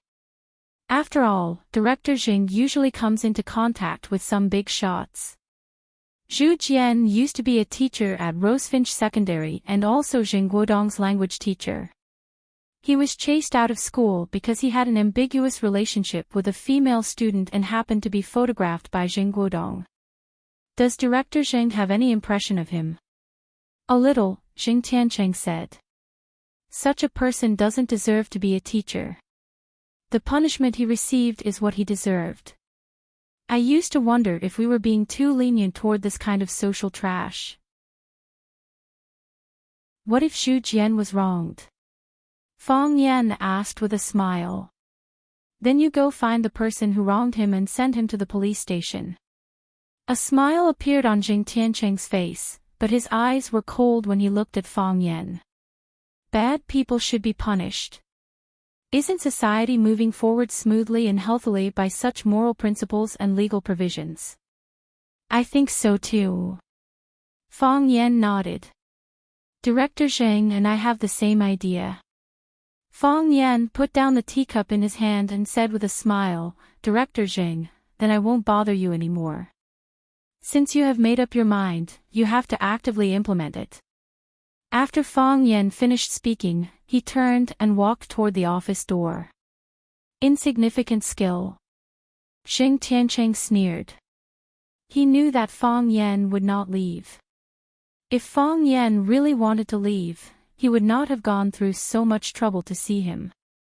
If he really wanted to call the police, why did he come to negotiate with him? Since he wanted to negotiate, it proved that he had ulterior motives. As long as there was something he wanted, before he got it, he would definitely come back. Hey, why hasn't he come back yet? Xing Tiancheng heard the sound of Fang Weiyan's footsteps getting farther and farther away. He heard Fang Yan open the office door, heard the office door close, and even heard Fang Yan praise his secretary outside.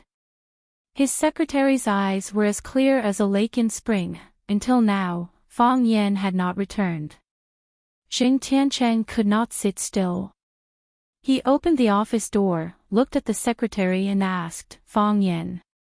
Where is the young man just now? Boss, didn't you guys finish talking? The secretary asked doubtfully. Did he really leave? Yes, he left. Xing Tiancheng's heart suddenly sank. This young man did not play by the rules, making him feel like he was out of control. Did he really find something? Did he really want to send the information to the police station? His reason told him not to act rashly. This was a trap. He could not take the initiative to enter the trap, and he could not be at a disadvantage. However, what if the opponent he encountered was a rash idiot? Xing Tiancheng hesitated for a moment, then said to the secretary, "Do you have his registered phone number? Call him and say he left something behind. Tell him to come back and get it." "Yes, boss." The secretary was puzzled, but she still followed the boss's order. 5 minutes later, Fang Yan sat in Xing Tiancheng's office again. This time, the secretary brought a cup of tea. The quality of the tea was obviously improved by several grades. Fang Yan took a sip of the tea and praised, "Good tea. I don't have any other hobbies, but I like this good tea." "Elegant person," Xing Tiancheng said. "Oh, good beauty. The sage said that food and sex are natural. Good US dollars." Xing Tiancheng sorted out his mood and said, "I expressed my sincerity. Now can we talk seriously?" "Okay."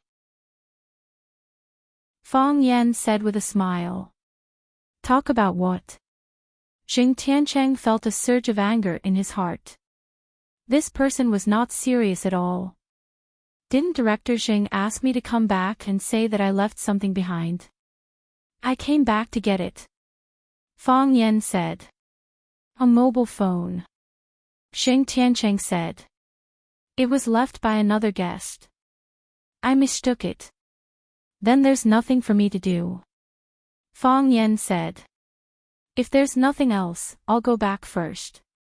Director Xing, see you at school." Fang Yan. Xing Tiancheng shouted angrily. "Be serious." Fang Yan was stunned, but he was happy in his heart. "Very good." Xing Tiancheng was angry. He was angry because he had a guilty conscience. Because he had a guilty conscience, he asked the secretary to call him back. Because he had a guilty conscience, he could tolerate his cynicism. Moreover, he was really worried that he had some important information in his hands. In that case, not only would his son's situation be worrisome, but he himself might not be able to get away with it, right? Xing Tiancheng was angry, and this was the sincerity that Fang Yan wanted to see. Fang Yan sat down and said, "I want to reverse the verdict for Zhu Jian and seek justice for him." "Why?" "First, I want to wash away the shame on him and return his innocence. Second, I want Rosefinch to hire him back to teach and continue to be a Chinese teacher. Third, compensate him for his financial and mental losses. Fourth, all bad people should be punished. This is what Director Xing said just now."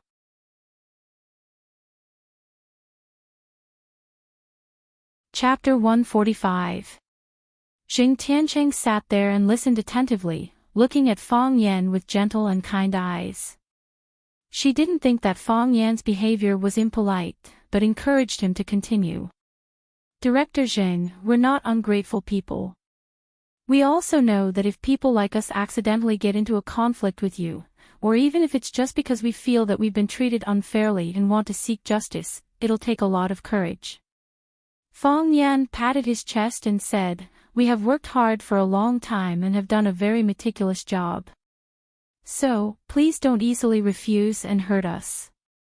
Because it will hurt our last bit of self-esteem and make us hysterical. Things might get worse or anything might happen." Xing Tiancheng looked at Fang Yan and asked, "Do you have anything else to say?" "No," Fang Yan said. "You have mentioned the conditions and threats." Xing Tiancheng nodded and said, "You've already done very well. To be honest, you're not the best negotiator I've ever seen, but you're the most talented negotiator novice. In the past, I didn't realize that in Rosefinch Secondary, in my territory, there was actually such a talent hidden. This is really my mistake and loss. Xing Tiancheng looked at Fang Yan with a face full of sincerity and said in an equal and friendly tone, Fang Yan, how about being my assistant? You will come to a big platform that you have never imagined before. You will receive the respect of countless people and opportunities for development that no one can estimate. Rosefinch's platform is too small, it is not suitable for you. Just an invitation. Fang Yan asked. No threat. No threat, Xing Tiancheng said without hesitation. I'm not a threat here. I'm going to tell you what you're getting. First, you'll get what looks like a handsome annual salary.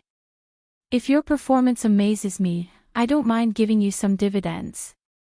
You know, this is a benefit that only the senior executives and those who have followed me for many years can enjoy. Of course, if you become my assistant, you will also be considered as half a member of the company's senior management. Second, you will own a 300 square meter house and a car worth more than 300,000 yuan. This way, isn't it a little stronger than living in the Vermilion Bird Middle School's teacher's dormitory? Do you have a room at Rosefinch Secondary? Not at the moment, Fang Yan said. He lived in the house that Lu Chaoge had lent him.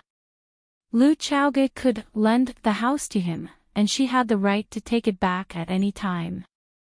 Because a certain director in the logistics department was prejudiced against him, he didn't even have a separate room. What a pity. Talented young people deserve more opportunities to live a better life. Xing Tiancheng said. I just overheard you complimenting my front desk lady's clear eyes, just like a lake in spring. This description is too appropriate. Chen Ting was really beautiful, wasn't she? A sexy girl and a handsome guy. This was really a romantic beginning. If you can become my assistant, what can't happen between you two?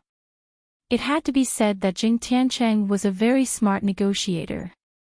He didn't respond to Fang Yan's words. He even downplayed the matter that Fang Yan mentioned and the conditions that he proposed. He didn't fight on a battlefield that was unfavorable to him. He opened up another battlefield that could better display his advantages and strengths. Of course, this battlefield was definitely the favorite of his negotiators. High-paying position, good salary, and immeasurable development opportunities. Big house, good car, and of course, there would be no lack of beautiful women. What you want, he will give. What you lack, he will provide. He satisfied all the fantasies of a loser. He could let you cut off your past life and reach the sky in one step. Yes, he could do it. You will have so much, and you will have so much that you can't even imagine before. In this case, how many people could persist in standing on the opposite side of Xing Tiancheng for a person who was not related to them and a matter that had nothing to do with them? Who would be the enemy of a luxurious house, a beautiful car, and a tempting high-paying position? If Fang Yan was really a teacher at Rosefinch Secondary, if Fang Yan was just a teacher at Rosefinch Secondary, if he was like other teachers. They were comfortable and poor. They didn't have to worry about food and clothing, but they couldn't live extravagantly. Their work was easy and stressful. More importantly, they felt that their life was extremely mediocre and boring. If Fang Yan was such a person, could he refuse the conditions that Xing Tiancheng proposed? The answer was no. He wouldn't refuse. However, Fang Yan was Fang Yan. He was not only a language teacher. The reason he could refuse and say no to Xing Tiancheng was not because he rejected these things, but because he had these things to begin with. He was not more noble than anyone else. He just had a stronger backing and richer capital than others. This was really a sad story. To be honest, I'm very tempted. Fang Yan said. I mean, if it was anyone else who came to negotiate with you, they might be bribed by you and let you have your way. Even if the victim, teacher Zhu Jian, came himself, I'm afraid he would also hesitate. Of course, this is the result after I put myself in the shoes of the victim. I don't think I'm more moral than teacher Zhu Jian. What I did was within the scope of my ability. And what he did was within the scope of his morality. So, if both of us were to run for the honor of Rosefinch Secondary's moral model, I would not hesitate to cast my vote into the ballot box in front of him. Xing Tiancheng frowned slightly. Things had become a bit tricky. He had made such a promise. If Fang Yan agreed to accept it, as a smart person, he wouldn't mention the so-called victim or the harsh words like Zhu Jian anymore. Let bygones be bygones. Everyone could start working together to a better future. Wouldn't that be great? He believed in Fang Yan's IQ and believed that he could make such a choice.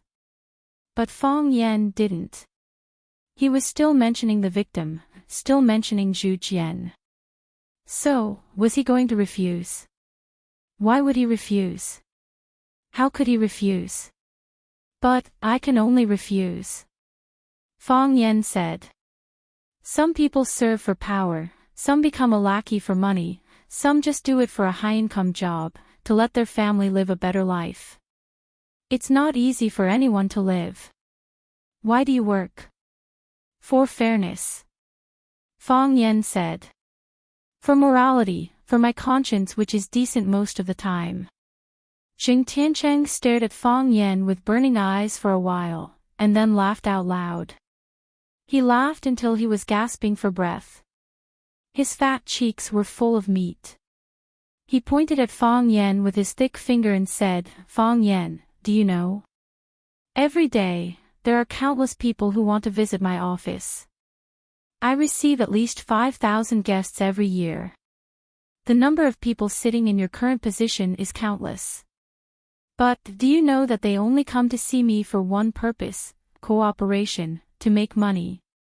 Or cooperation to make money. No one has ever talked to me about conscience, and no one has ever talked to me about morality. Because, not everyone can be so thick-skinned as to say such things in a dignified manner. Ha ha ha, Fang Yan, you're really fresh. Fang Yan didn't laugh. Xing Tiancheng was telling the truth. In the era of profit, who would talk about conscience? Who had the nerve to talk about morality? They don't say it because they are too embarrassed to say it. Fang Yan said with a serious face. I say it because they don't say it. These words, these things, someone has to stand up and say it. Someone has to be brave to do it. Whether it's conscience or morality, it's a compliment. It's not shameful to say it and do it. Xing Tiancheng looked at Fang Yan with a dignified face and said, So, your conscience and morality make you refuse my good intentions. But our negotiation must continue. Fang Yan said. Let's have a good talk about conscience and morality. Then, you have to strictly abide by the negotiation process. Xing Tiancheng said. In a business transaction, the buyer inspects the goods first, then the seller makes an offer. The buyer bargains, and finally the transaction is concluded. Both sides are satisfied. How can the seller make an offer at the beginning? Fang Yan, if you want to get a good price, I'm afraid it's not enough to just have a good eloquence and a kind heart. I'm afraid you have to come up with something more convincing. Director Zheng, you already have a guilty conscience, don't you? If you didn't have a guilty conscience, why would you ask your secretary to call me to come back? If you didn't have a guilty conscience, why would you be willing to give such a tempting offer to a little teacher like me? If you don't have a guilty conscience, don't be afraid of ghosts knocking on the door. Bah, bah, bah, I'm not a ghost. You know what I said is the truth, but you still don't want to admit it. You think you've done a good job and cleaned up the mess. You believe in money, wisdom, capable people, and extensive connections, but you don't believe in God. I've seen too many people like you. Fang Yan looked at Jing Tiancheng, his cheeks blushing. He looked very embarrassed and said, "I like to slap this kind of people in the face." Fang Yan took out a hard drive from his pocket and said, "If you have a computer, you might as well open it. Your son won't let you down." Jing Tiancheng didn't hesitate. He took the hard drive and walked quickly to his desk computer. He plugged the hard drive into the computer and quickly operated it with his right hand. Soon, his face was ashen, and his body slumped into the leather swivel chair. Chapter 146. Where did this come from? Jing Tiancheng asked in a hoarse voice, as if someone was choking his neck when he spoke. "What's the point of asking this?" Fang Yan asked with a smile. He picked up the tea in front of him and sipped it leisurely. The outcome had been determined, and he didn't want to waste this delicious tea. Drinking tea after a victory had a different taste. Jing Tiancheng was irritated, but he was more shocked. He pushed the chair away and stood up. His face became firm and hateful as he said, "There were only 5 of them there at the time. The girl can be ruled out, but Zhu Jian is the victim. If he had this video in his hands, I'm afraid he would have taken it out to save himself." Jing Tiancheng's voice became murderous as he said, "So, is it Li Mingqiang's son or Chen Tao's son?" The answer to this question is really obvious. Why must it be them? Li Yang and Chen Tao are Jing Guodong's followers. How could they betray him? Why can't it be the 6th person? Fang Yan asked with a smile. Someone happened to pass by the woods and happened to see the shameful scene. He didn't have the courage to stop it, but he filmed this video that caught you off guard. This is also very possible. Jing Tiancheng sneered and said, "You worked so hard to speak for those 2 children. Haven't you already proved a lot of things? Why? Are you afraid that I will retaliate against them?" "Of course, Director Zheng is not that kind of person," Fang Yan said with a smile. "Besides, compared to retaliating against them, you have more important things to deal with, right?" "Name your price," Jing Tiancheng said. "Your price, and Zhu Jian's price. What Zhu Jian needs, he will talk to you. But I don't want money, not a penny." Fang Yan said in a very serious tone, "I want the bad guys to be punished. This is my only request." "I can't agree to this," Jing Tiancheng said. "Then I will submit this video to the school and the police station," Fang Yan said. "Of course, for safety reasons, I will also post it on the internet. Aren't you afraid of my retaliation?" "Yes," Fang Yan said. "But aren't you afraid of my revenge?" "Do as I said just now. First, I wanted to wash away the shame on Zhu Jian. He was a good person, and he shouldn't have to carry such a heavy burden all his life. Secondly, I want Rosefinch to hire him back as a teacher. Send him an invitation. Whether he refuses or not is his prerogative. Thirdly, compensate him for his physical and financial losses. You owe him, and Rosefinch owes him. Fourth, the real bad guys should be punished. Otherwise, everything I do will be meaningless. Can we do this?" Jing Tiancheng sat across from Fang Yan and said, "I promise you the first 3 conditions." "No, I promise you double. I will think of a way to wash away the shame on Zhu Jian and give him a chance to turn over a new leaf. Second, I will hire Zhu Jian to teach at Rosefinch and start from the position of Deputy Director of Teaching. Thirdly, if he gives me a reasonable amount of money, I'll give him double the compensation. But I'll let Jing Guodong go this time. He's still a child. I can let him leave. Leave Rosefinch, leave Huaxia. Let him go far away. If I promise you, does it count as me colluding with you?" Fang Yan asked rhetorically.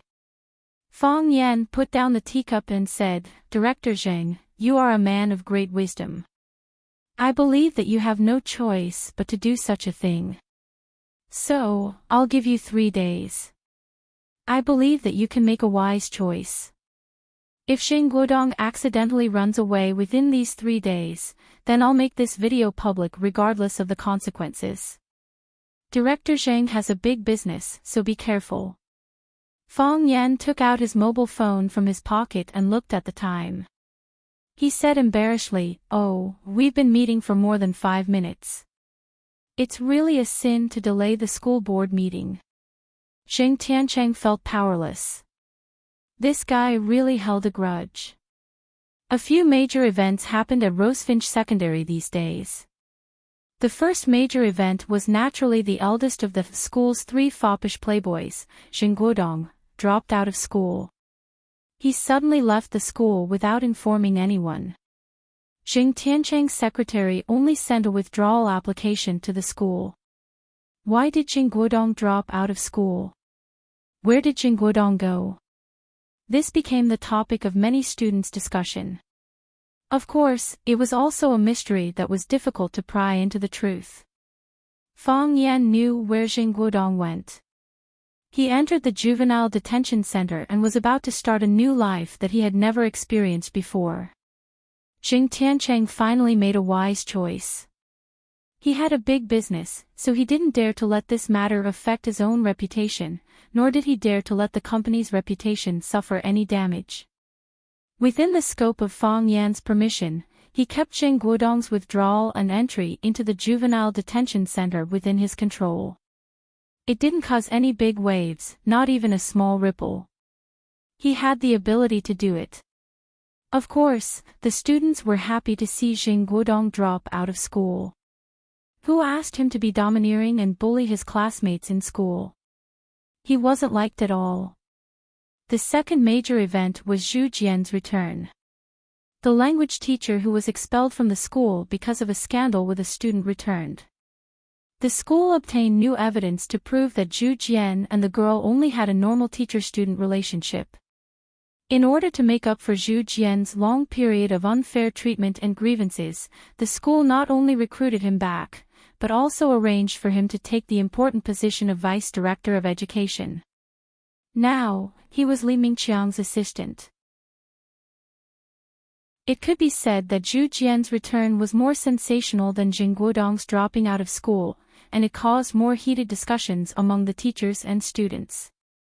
Some smart people guessed that Zheng Guodong's departure had something to do with Zhu Jian's return, but no one had evidence to prove that there was a definite connection between the two.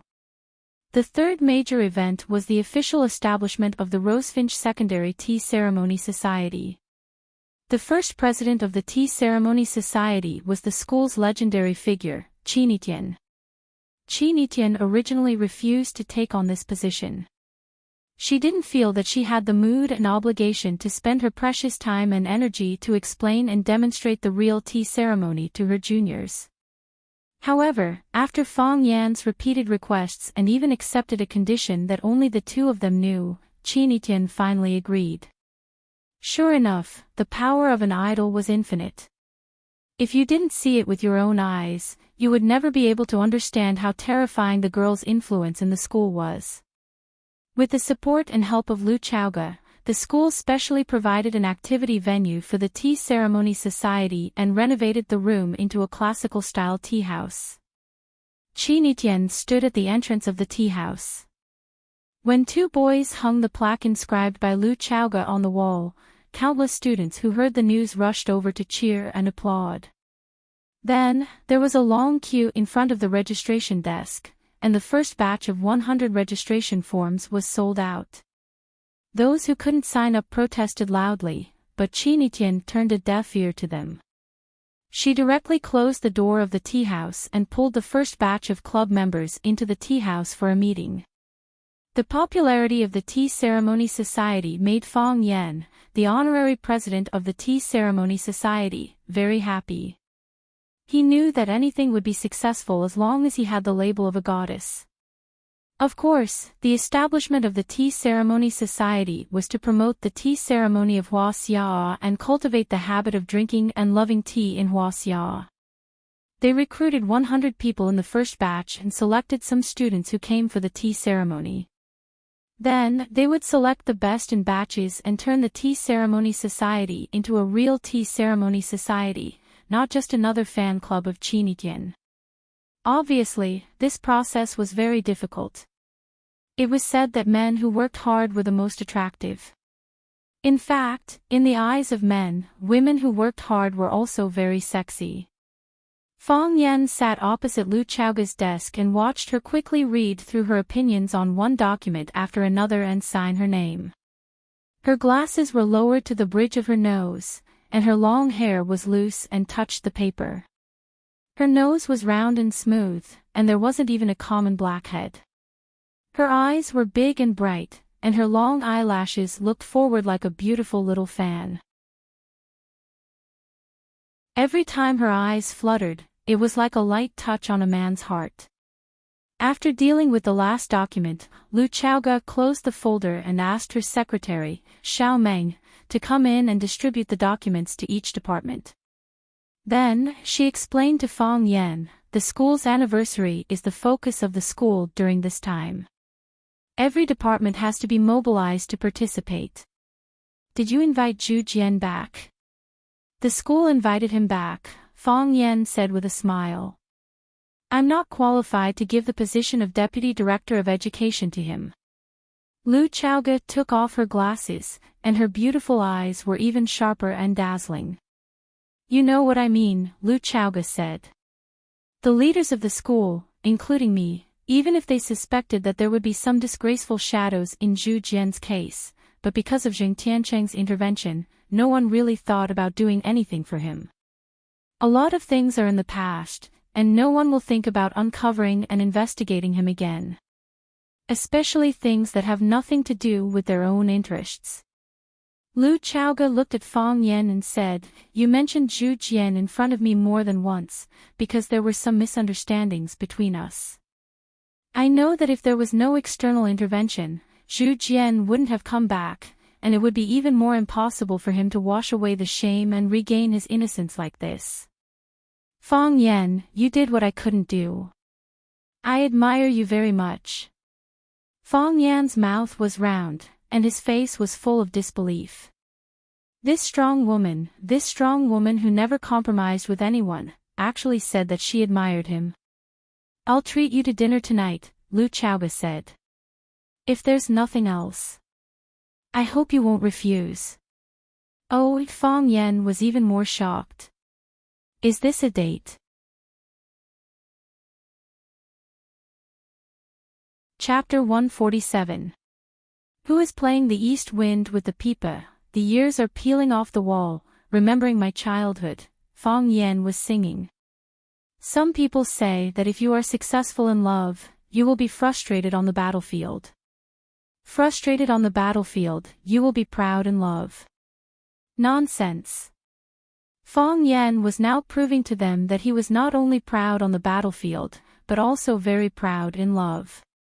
Look at the iceberg goddess of the school, the star idol worshipped by thousands of people, the mature and sexy headmistress, the proud and stubborn strong woman. Lu Chaoga took the initiative to invite him on a date, blowing the horn of attack and shouting the password of conquest. Just thinking about it made people feel sweet in their hearts. Men conquer women by conquering the world. If you fail on the battlefield, how can you conquer the world? If you can't conquer the world, how can you conquer women? So, some things are really unreasonable. Mr. Fang, what makes you smile so happily? Like a flower. Lu Chaoga's secretary, Xiao Meng, stood in front of Fang Yan and looked at his happy face and asked aloud. Fang Yan waved his hand and said, I'm a child, I don't understand. Annoying. Xiao Meng said angrily, Who said I'm a child? You're a child. I know even if you don't say it. What do you know? Fang Yan asked. Isn't it just the leader inviting you to dinner? Xiao Meng said proudly. After that, Xiao Meng quickly looked around. She exposed the leader's privacy in public.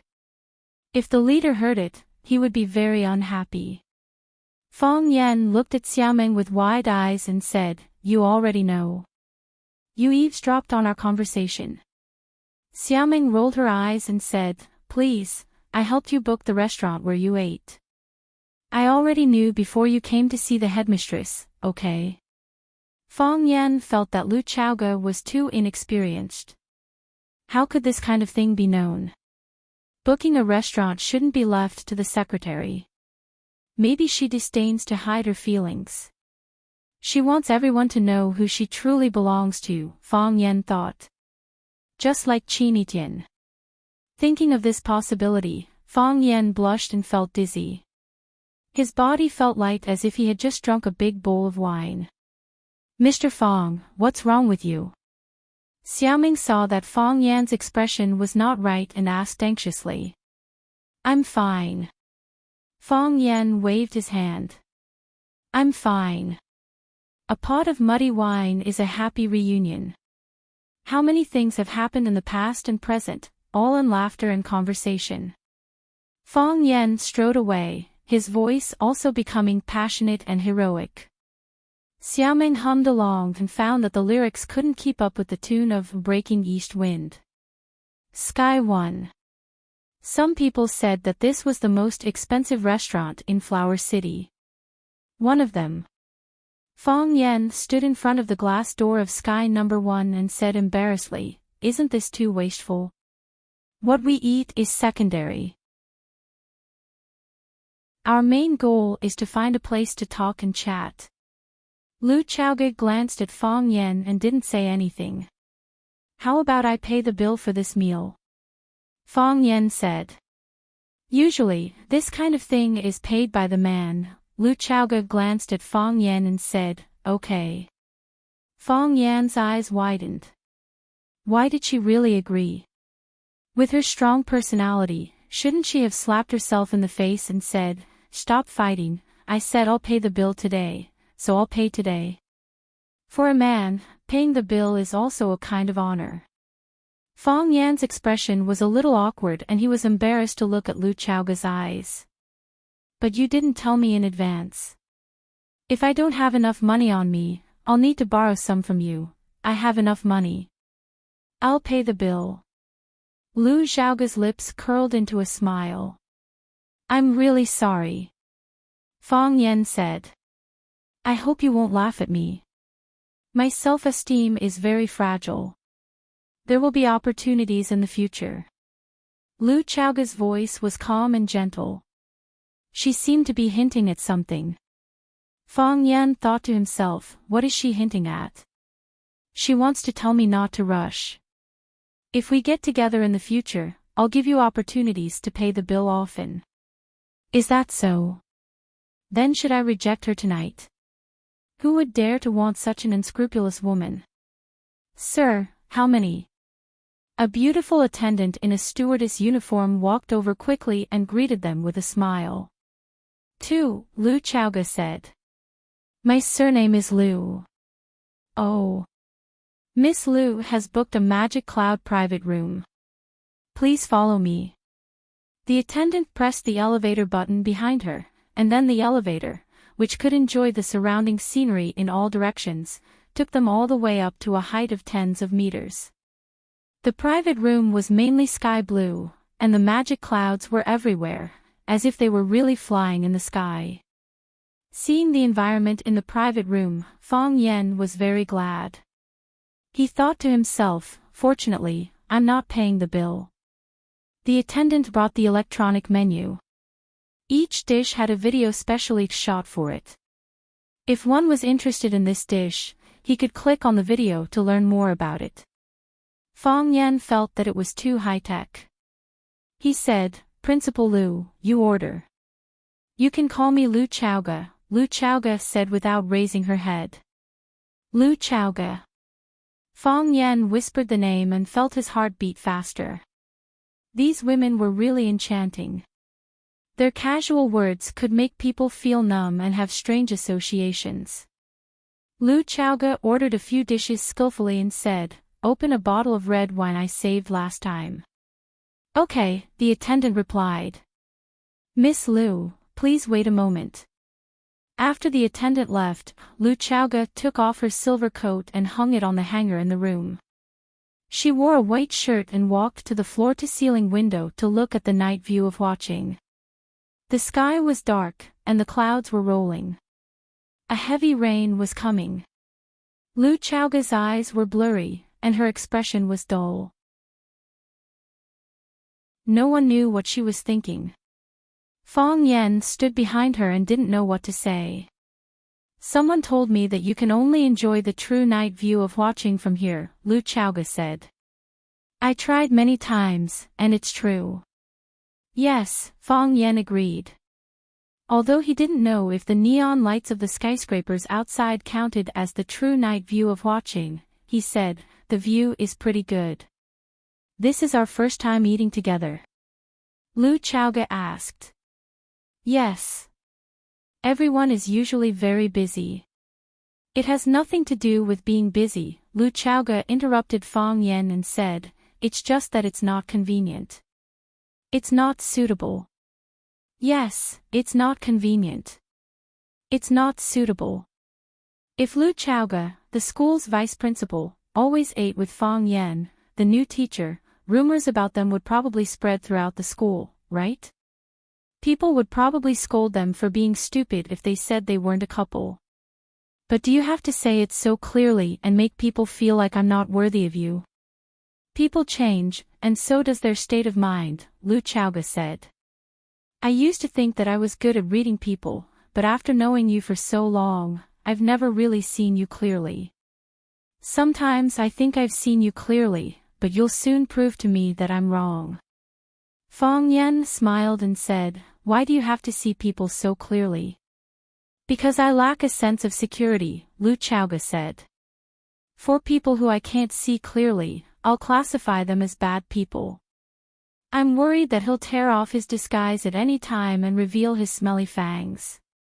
This is very unfair to good people like us.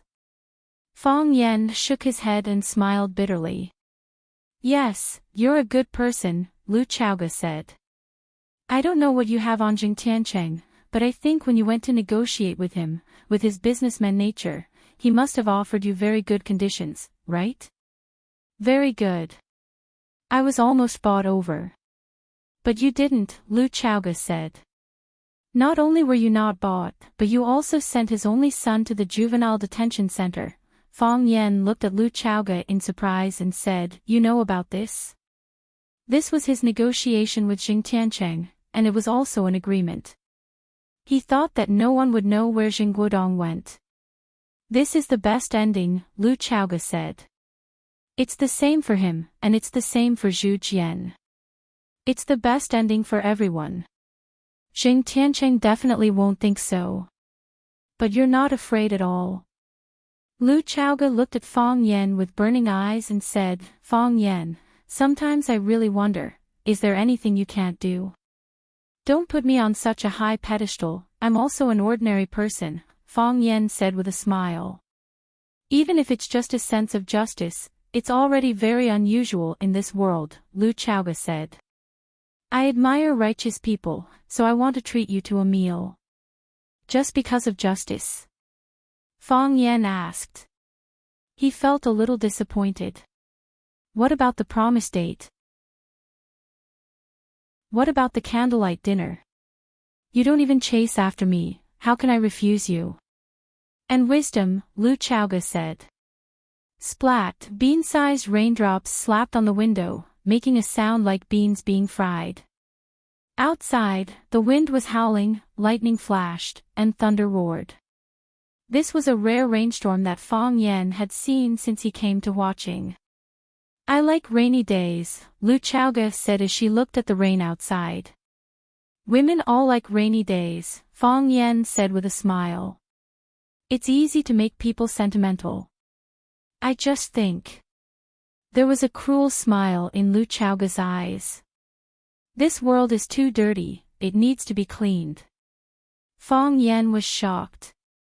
Lu Chaoga was a little strange today. She was very different from the cold and proud Lu Chaoga that he had met before, who didn't seem to care about anything. Knock knock knock, there was a knock on the door. Before Lu Chaoga and Fong Yan could respond, the door was pushed open from the outside. A group of people walked in with glasses of wine. The man in the lead smiled and said, "Chaoga, I know you're eating here, so I came to have a drink with you." Chapter 148. Femme Fatale. Fong Yan didn't doubt the truth of this sentence at all. However, what made him feel so wronged and depressed was that Lu Chaoga wasn't his femme fatale at all. She was just his colleague and his boss. They didn't even have the chance to sit at the same table and have a meal together. Why was he always in trouble? Jiang Zhulu. Fong Yan's inexplicable rival in love, Jiang Zhulu, appeared at the door of the private room and walked toward Lu Chaoga with a glass of wine in his hand. With a charming smile on his face, he walked straight to Lu Chaoga and stood in front of her. He raised his glass to Lu Chaoga gracefully and said, "Lu Chaoga, I wasn't in a good mood this morning and said some very rude things. I hope you won't take it to heart. Take this cup of wine as a token of my apology." Lu Chaoga stared at Jiang Zhulu with a sharp gaze and then her eyes gradually softened. In the end, she still picked up the glass in front of her and clinked glasses with Jiang Zhulu before draining the red wine in one gulp.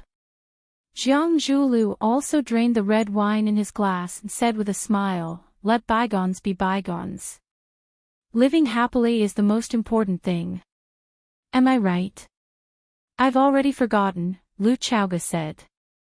"Forget the unhappy things and remember the things that are worth remembering," Jiang Zhulu said. "You know why I'm anxious, and you also know why I lost control of my anger. After so many years, you understand me far better than I understand you. Although I still don't know you well enough, but..." Jiang Zhulu lightly patted his chest and said, "You've always been here. In a very important position. Thank you." "Don't say thank you." "Who was it that said that? Once a woman is polite, a man won't have a chance." Jiang Zhulu turned around, looked at a tall man and asked, "Lu Shu, did you say that?" "Ha, you're trying to divert the trouble. What does it have to do with me when you two are flirting?" "I'm not going to get involved in your family war," the man said jokingly. The man called Lu Shu had a straight back. His facial features were sharp, and his eyes were deep. He was well-dressed and had an extraordinary temperament. He was wearing a light pink collared shirt and a custom-made black suit with a slightly longer tail. He didn't wear any jade or precious wood on his body. There was only an old plum blossom watch that looked out of place on his wrist. It was as if there was a scar on his snow-white arm. This plum flower watch looked very old. It should have been thrown into the trash can or an antique box. However, the man treated it like a treasure and wore it on his wrist. This proved that this watch either had a great background or this person wanted to use it to show off. "I always meet such strange people," Fong Yan thought to himself. "I don't mind if you say that, but I won't save you if you piss off Chaoga," Jiang Zhulu said with a smile. Lu Shu walked to Lu Chaoga with a glass of wine in his hand and said with a smile, "Chaoga, I was just joking with you. You're not mad, are you?" "No," Lu Chaoga said. "I knew it. Since when did my cousin Chaoga become such a narrow-minded woman? Most men wouldn't be able to do what Chaoga did. Chaoga, we haven't had a drink together in a long time, right? Come, let's have a drink." Clang! Their glasses clinked and they drained the red wine in their glasses at the same time. After that, Lu Shu scratched his shoulder-length hair out of habit and said with a smile, "Drinking with a pretty girl is the best. I have a bunch of sweaty and smelly men over there. It's really boring to drink with them. Why don't we share a table?" Lu Chaoga turned him down and said, "Maybe next time. I have a guest." "A guest?" Thank God, Lu Shu finally looked at Fong Yan's face. "I've never seen him before." I've never seen him before, have I? Fong Yen. He's a teacher at school, said Lu Chaoge.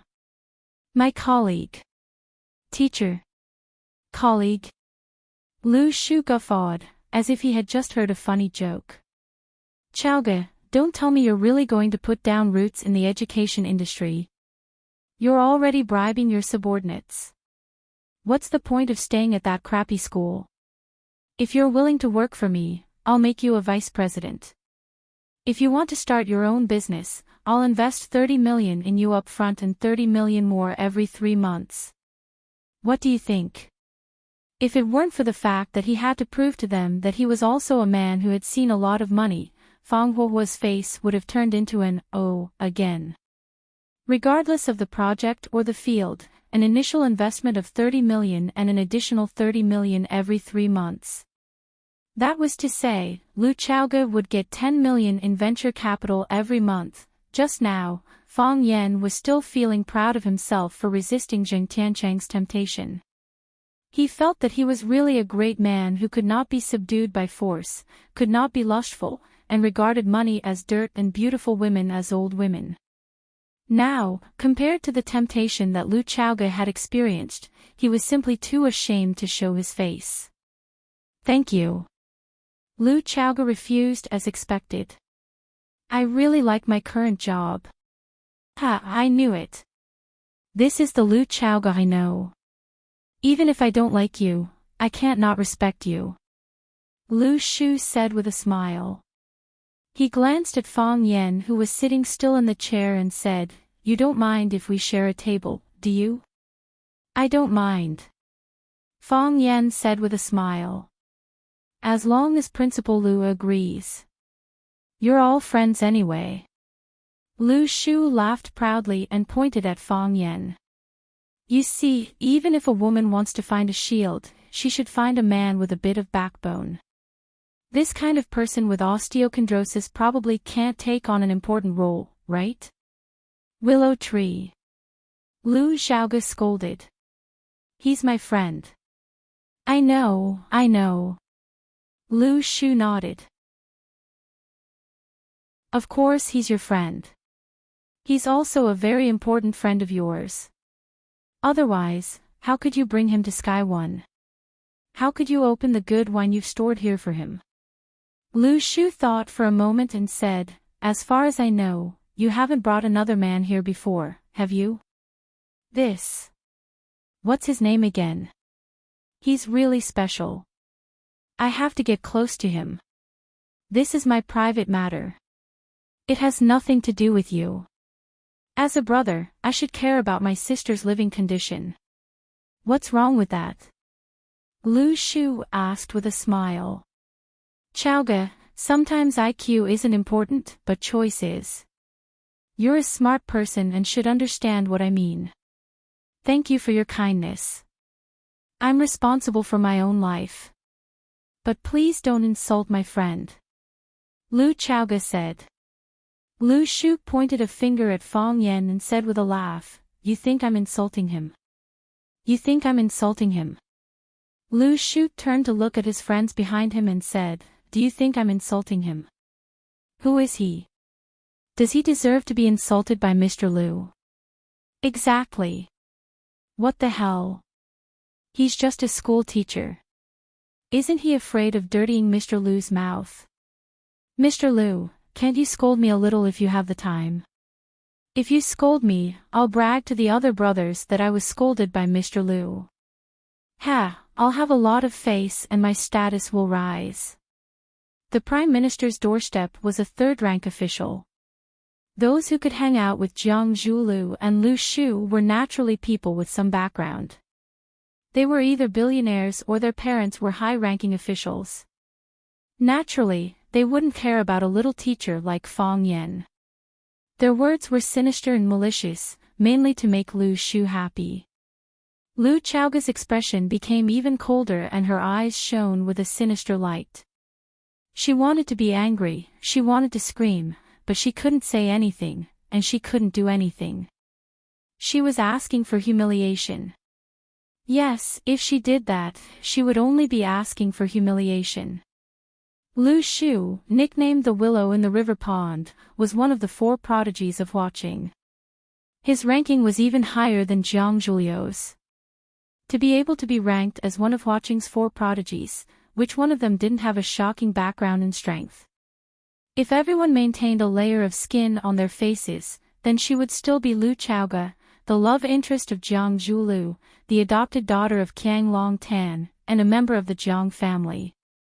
They had to at least maintain a respectful appearance towards her. However, if everyone shed all pretense of cordiality, would Jiang Zhulu stand on her side? Would Qiang Long Tan speak up for her? That layer of tiger skin on her body would probably be torn apart with a single stab. What could she do to them? Other than being exposed as a worthless mask, she couldn't change anything. I think you said something wrong. Fong Yan wiped his mouth with a napkin and stood up. Are you talking to me? Lu Shu looked at Fong Yan with interest and asked with a smile. He had been hanging around watching for so many years and no one had ever dared to refute him. It's you. You're called, what? Fong Yan wasn't someone who dared to take a loss. Others couldn't remember his name, and he also couldn't remember other people's names. More importantly, no one had ever explained to him where these guys came from. Please, you're not Lu Dehua or Zhang Shuio. Everyone in the world should know you, right? Lu Shu. Lu as in willow, tree as in willow. Lu Shu said with a smile. This name is easy to remember, right? Everyone calls me Hatong Lu. My name is Fong Yan. It's the flame of 2 fires, Fong Yan said. My name is even easier to remember, everyone calls me Fong Huahua. Although I don't really like this nickname. Then, we really know each other. You can say that. Fong Yan nodded. Now you can tell me, what did I say wrong? I have bones. Fong Yan stretched out his arm and said, if you don't believe me, feel it. Chapter 149. Can a person eat, walk, or fight without a bone? Fong Yan hated being wrong the most. So, he wanted to use his actions to prove to them that he had a bone. Touch it, touch it.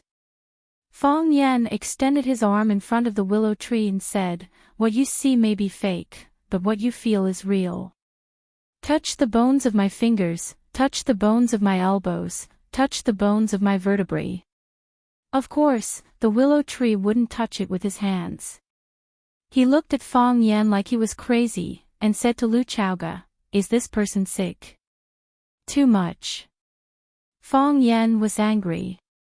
Just now you said I have no bones, and now you say I'm sick. How can you be like this? How can you casually say someone is sick? You're not the genius Dr. Qin Luo. You can tell if someone has a heart problem just by looking at their forehead, or if they have a kidney deficiency just by looking at their face. Let me tell you, my body is fine. The willow tree's mouth opened and closed, but he didn't know what to say. He was a famous playboy in Flower City, a Casanova of the masses. Whether it was a young lady, a pure loli, or a gorgeous young married woman, he could talk and laugh with them without end. Why did he suddenly feel a lack of words when he met this guy? He felt something was wrong. He called him a spineless person because he didn't have a sense of responsibility and couldn't stand up for Lu Chaoga to defend against their arrival and bear the possible risks. He said he was sick because he really put his arm in front of him to let others feel if he had any bones. Wrong topic. Yes, he was willing to twist his words and bring it up to this awkward and funny topic in order to make himself laugh and embarrass himself. Understanding this, the willow tree couldn't help but laugh. He looked at Fong Yan and said, do you think you're very funny? Don't praise me like that. Do you think that I won't be able to deal with you if you do this? Why do you want to deal with me? Aren't we friends? Fong Yan said in shock. The willow tree was at a loss for words, but the little brothers behind him began to clamor. "Young Master Lu, why are you wasting your breath on him? Why don't we just kill him? Using a wine bottle to break his scoop, this is our specialty. A little teacher dares to act cool in front of our young Master Lu. Why don't you take a mirror and look at yourself?" Fang Yan didn't pay attention to the curses of his little brothers. He looked at the willow tree with a smile and said, "I want to tell you a secret." "What secret?" the willow tree asked. "I'll tell you, but you can't spread it." "Of course," said the willow tree. "However, my mouth has never been reliable." "I'm relieved to hear that," Fang Yan said. He pointed at Jiang Zhulu and said with a smile, "I've known young Master Jiang for a long time." "He didn't tell you, did he?" The willow tree turned around and glanced at Jiang Zhulu. There are many people in Flower City who know Jiang Zhulu. So what? The muscles on Jiang Zhulu's face twitched imperceptibly. He had a bad feeling. Sure enough, Fang Yan didn't disappoint him. "He provoked me, so I broke his head," said Fang Yan. "I can understand. He definitely wouldn't tell you such an embarrassing thing." Boom! The crowd was in an uproar. This guy actually injured Jiang Zhulu, one of the 4 young masters of Flower City. The willow tree's eyes trembled slightly. His expression when he looked at Fang Yan changed slightly. He knew better than anyone what kind of personality Jiang Zhulu had. He was a gentleman on the surface, but he was a ferocious wolf and mad dog in the dark. He viewed his face as important as his life. If anyone offended him, he would fight them to the death. Other than the fact that the 2 families were in-laws, the willow tree was also willing to be close to Jiang Zhulu for this reason. Who would want to be enemies with a mad dog? However, Jiang Zhulu provoked Fang Yan, and he broke his head. How could there be such a thing? Jiang Zhulu's head was broken, and the culprit who injured him was still alive and well, accompanying Lu Chaoga to eat a candle at dinner. What kind of background did this guy have? The information contained in Fang Yan's words was too much. The willow tree had no choice but to carefully consider it. What was even more hateful was that Jiang Zhulu clearly knew what kind of person Fang Yan was, but he didn't warn him at all and allowed him to have a conflict with him. He suggested for him to accompany him to drink with Lu Chaoga. He should be trying to make use of him, right? His thoughts turned in a flash. The willow tree immediately redefined his role in this conflict. "Do you think I'll believe you?" The willow tree sneered. "This is the first time we've met, right?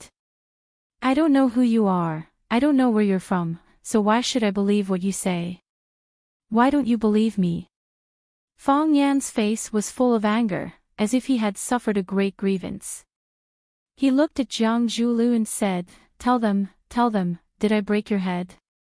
Jiang Zhulu's expression was ferocious. He wanted nothing more than to slap Fang Yan to death on the spot. "You asked such a question, how do you want me to answer? Have you considered my feelings?" The willow tree turned to look at Jiang Zhulu and said with a smile, "Zhulu, is this true? This guy's mouth is full of lies. In any case, I don't believe him." Fang Yan looked at the willow tree thoughtfully. This careless guy with a hedonistic appearance was not simple at all. With just a few words, he had dissociated himself from the matter and dragged Jiang Zhulu back into the fray, making him confront him directly. Such an opponent made it impossible to not be on guard. Jiang Zhulu was in a dilemma. He said he didn't, but the image of Fang Yan slapping him again and again was like a thick sore that had taken root and sprouted on his body. If he didn't squeeze the thick fluid out, his body would forever be in pain, and his heart would never be at peace. If his answer was yes, then how could he, Jiang Zhongzhu, one of the 4 prodigies of Huaqing, establish himself in the circle of young masters in Huaqing? He couldn't even deal with a school teacher. This in itself was a sign of incompetence. Tell him the answer, Fang Yan said to Jiang Zhulu. If you dare to say no, then I won't admit to it anymore. Even Lu Chaoge was shocked by Fang Yan's words. Previously, when Fang Yan said he slapped Jiang Zhulu, she, like the others, didn't believe it. However, looking at Jiang Zhulu's expression, it was possible that something like that really happened. This seemingly harmless guy was actually so ferocious when he was angry. And, when did this happen? Why hadn't she heard of it before? Revenge is a dish best served cold.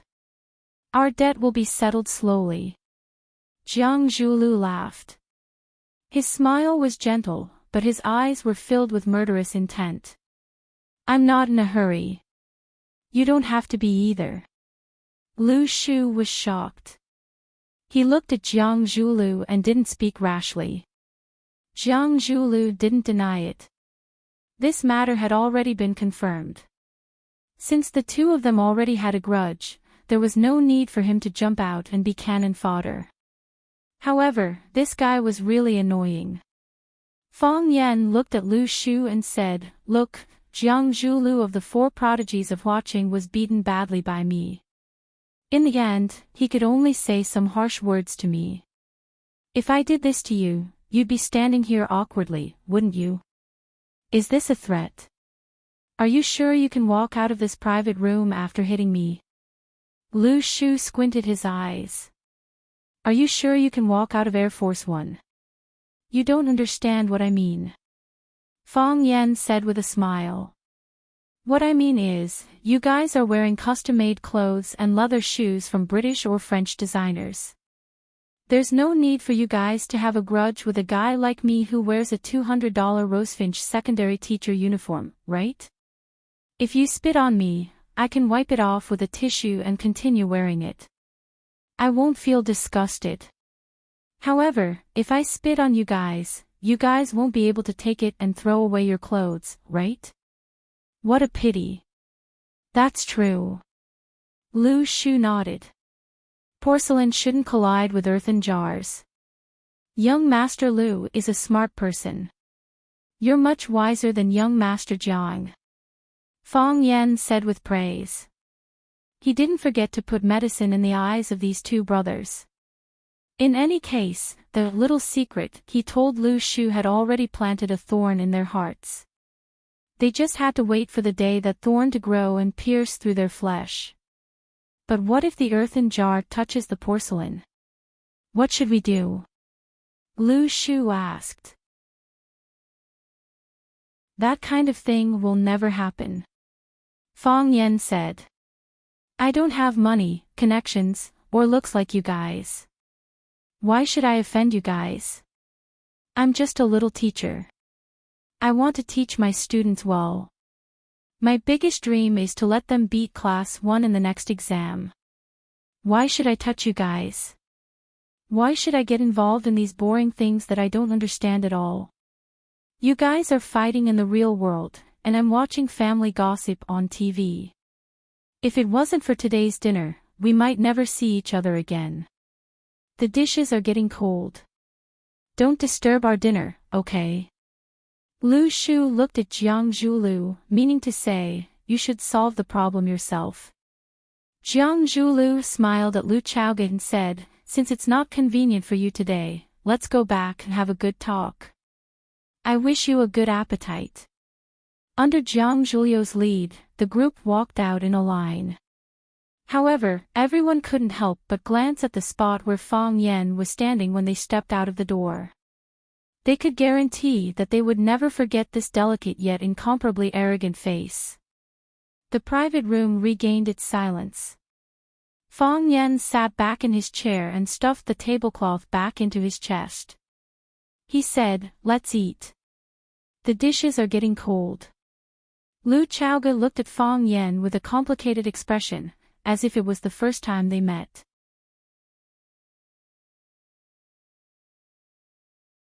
Chapter 150. Human Ruffian, Lu Shu said. This kind of person is a human ruffian. The so-called human ruffian was someone who placed himself in a very low position. If he told others that he was a pile of shit, and you stepped on him, wouldn't that be dirtying the soles of your shoes?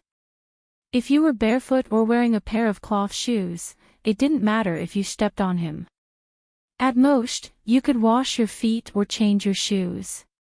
If you were wearing a pair of expensive leather shoes made by a famous designer in Milan, it would be bad to step on it. Although they didn't care about the price of a pair of leather shoes, they didn't like the stench that came from their feet all the time. There's a popular law of garbage people in society now. Jiang Zhulu smiled bitterly and said, "A lot of people are like garbage people. They run around and are full of negative garbage. They are full of frustration, anger, jealousy, scheming, hatred, arrogance and prejudice, greed and inadequacy, complaining, comparing, and can't stand to see others better than them. As more and more garbage accumulates in their hearts, they need to find a place to dump it.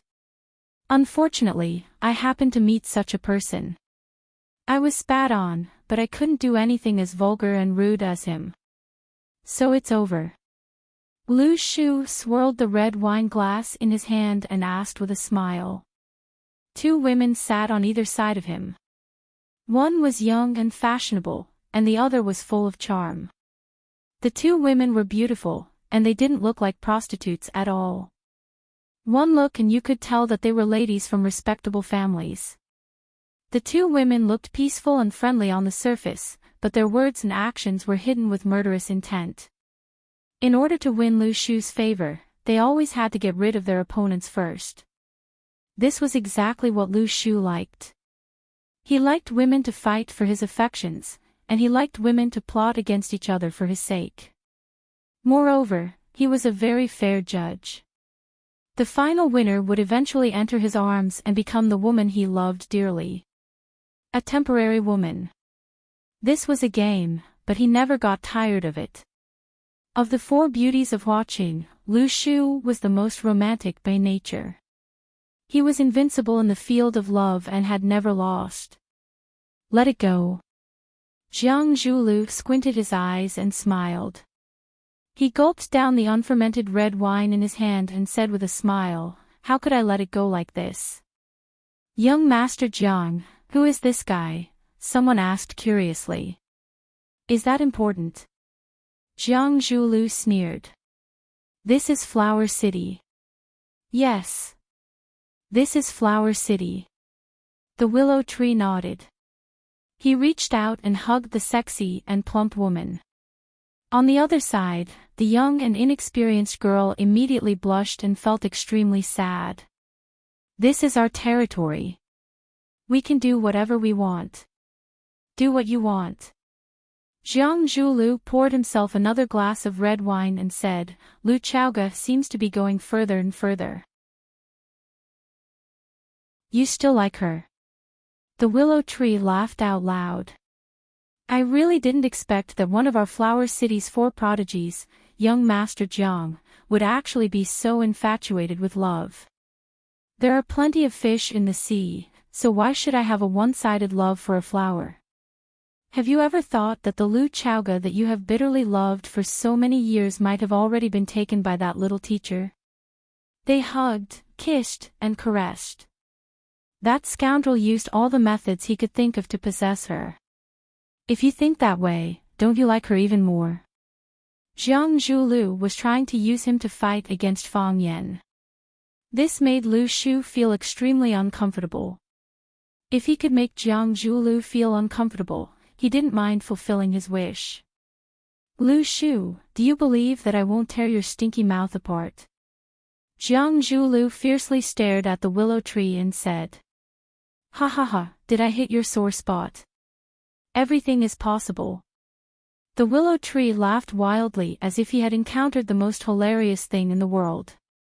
As the two top young masters, Lu Shu and Jiang Zhulu, bickered, everyone else was silent.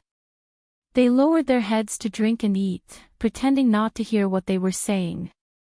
A fight of this level wasn't something they could interfere with. If Fang Yan suddenly beat up Lu Shu or Jiang Zhulu in anger, Lu Chaoga wouldn't find it strange at all. Didn't Qinya Haowu of the Wuren investigation group sneak attack Tangqing from the back like this? It was simply impossible for him to abide by discipline, rules, or to constantly pay attention to his surroundings and maintain his rationality. Fang Yan didn't care about Lu Shu and Jiang Zhulio's identities and backgrounds. If they really provoked him, he didn't mind teaching them a lesson. Just like how he knew Jiang Zhulio's personality from slapping him in the face. However, Fang Yan didn't beat them up. Moreover, not only did he not beat them up, but he also planted a patch of thorns on Jiang Zhulio's skin with a few simple words. When they wanted to get closer again, the patch of thorns would pop out and stab each other's bodies, making it difficult for them to hug each other as tightly as before. Fang Yan wasn't a martial artist, but a boorish man. He was scheming and intelligent. Martial arts experts were cultured. Just thinking about it was scary. Fang Yan cut a piece of beef and stuffed it into his mouth. He chewed it gently and enjoyed the extreme taste of the snowflake beef ribs flown in from Australia. Eat. The food is getting cold, Fang Yan reminded Lu Chaoge when he saw her standing there motionlessly. Lu Chaoge pulled out a chair and sat across from Fang Yan. She picked up the knife and fork and unconsciously cut the steak, but she didn't have any appetite. A luxurious car, a luxurious house, a luxurious dress, and a publicly recognized proud daughter of heaven, Fang Yan said. It seems like you aren't living as well as we thought. Who has it easy? Lu Chaoge said expressionlessly. Everyone has their own difficulties. You have your difficulties, Lu Shu has his difficulties, and Jiang Zhulu also has. You were right to reject Jiang Zhulu, Fang Yan said. This person has no bearing. We were just having a meal together as normal subordinates and friends, and then he brought his people over to cause trouble. Is this what a man should do? Anyway, I can't do it. If you were him, what would you do? Lu Chaoge asked. I would directly beat myself up, then pull out a chair and sit across from you, Fang Yan said. If you don't have bearing, then do things with generosity. You have to have a different temperament to attract women. Especially a woman like you. Am I right? What is your different temperament? Me. Fang Yan thought seriously and said, the natural kindness in my bones. The rain was getting heavier and heavier. The rainwater on the ground that couldn't be drained in time was rising, and it was already overflowing the mountains. The wind was howling, and the black clouds were rolling. The rain was so dense that it was difficult to see with the naked eye. I will send you back, Lu Chaoge said while looking at the rain outside. If I had a car, I would say this to you, Fang Yan said with embarrassment. There was still some distance between the main entrance of Sky No. 1 and the parking lot. The security guard ran over with two umbrellas, one big and one small. He used the small umbrella to cover himself, and the big umbrella to cover Fang Yan and Lu Chaoge, ready to send them to the parking lot to pick up the car. Swoosh! Fang Yan's shoes were drenched as soon as they came out of the rainforest. Lu Chaoge, who was wearing high heels, actually had some advantage in the air. The rain was heavy and rapid. Fang Yan and Lu Xiaoge's bodies could only stick close to each other to avoid being drenched by the splashing rain. Lu Xiaoge's uniform skirt was blown by the strong wind, sticking tightly to her thighs. Her exposed calves were snow-white and dazzling. When the raindrops landed on them, it gave people a faint feeling of being wet and seductive. A faint fragrance, like the fragrance of orchids, came to their noses. It was very pleasant. Even with the heavy rain and the strong wind, Lu Chaoge still walked calmly and elegantly. This woman was indeed outstanding in her own way. In order to take care of the guests, the security guard's clothes were drenched, dripping with water. Sorry to trouble you, Fang Yan said with embarrassment. It's my job. The security guard smiled honestly. When he smiled, 2 small dimples appeared on his face. According to physiognomy, people with small dimples on their faces loved others more. It seemed that he must be a good son and a good husband. After a pause, he said, "You are different from the other guests." "How is it different?" "No one said thank you before," the security guard said. In order to block the strong wind from behind and the falling rain, the security guard tried his best to lower the umbrella. Fong Yen and Lu Chaoge could only look forward. Their line of sight behind was completely blocked. Rumble, lightning flashed and thunder roared. White light streaked across the sky. It was as if the sky was about to be torn apart. For no reason, Fong Yen suddenly felt goosebumps all over his body. There was a strong chill on his back. "Danger! Get out of the way," Fong Yen roared.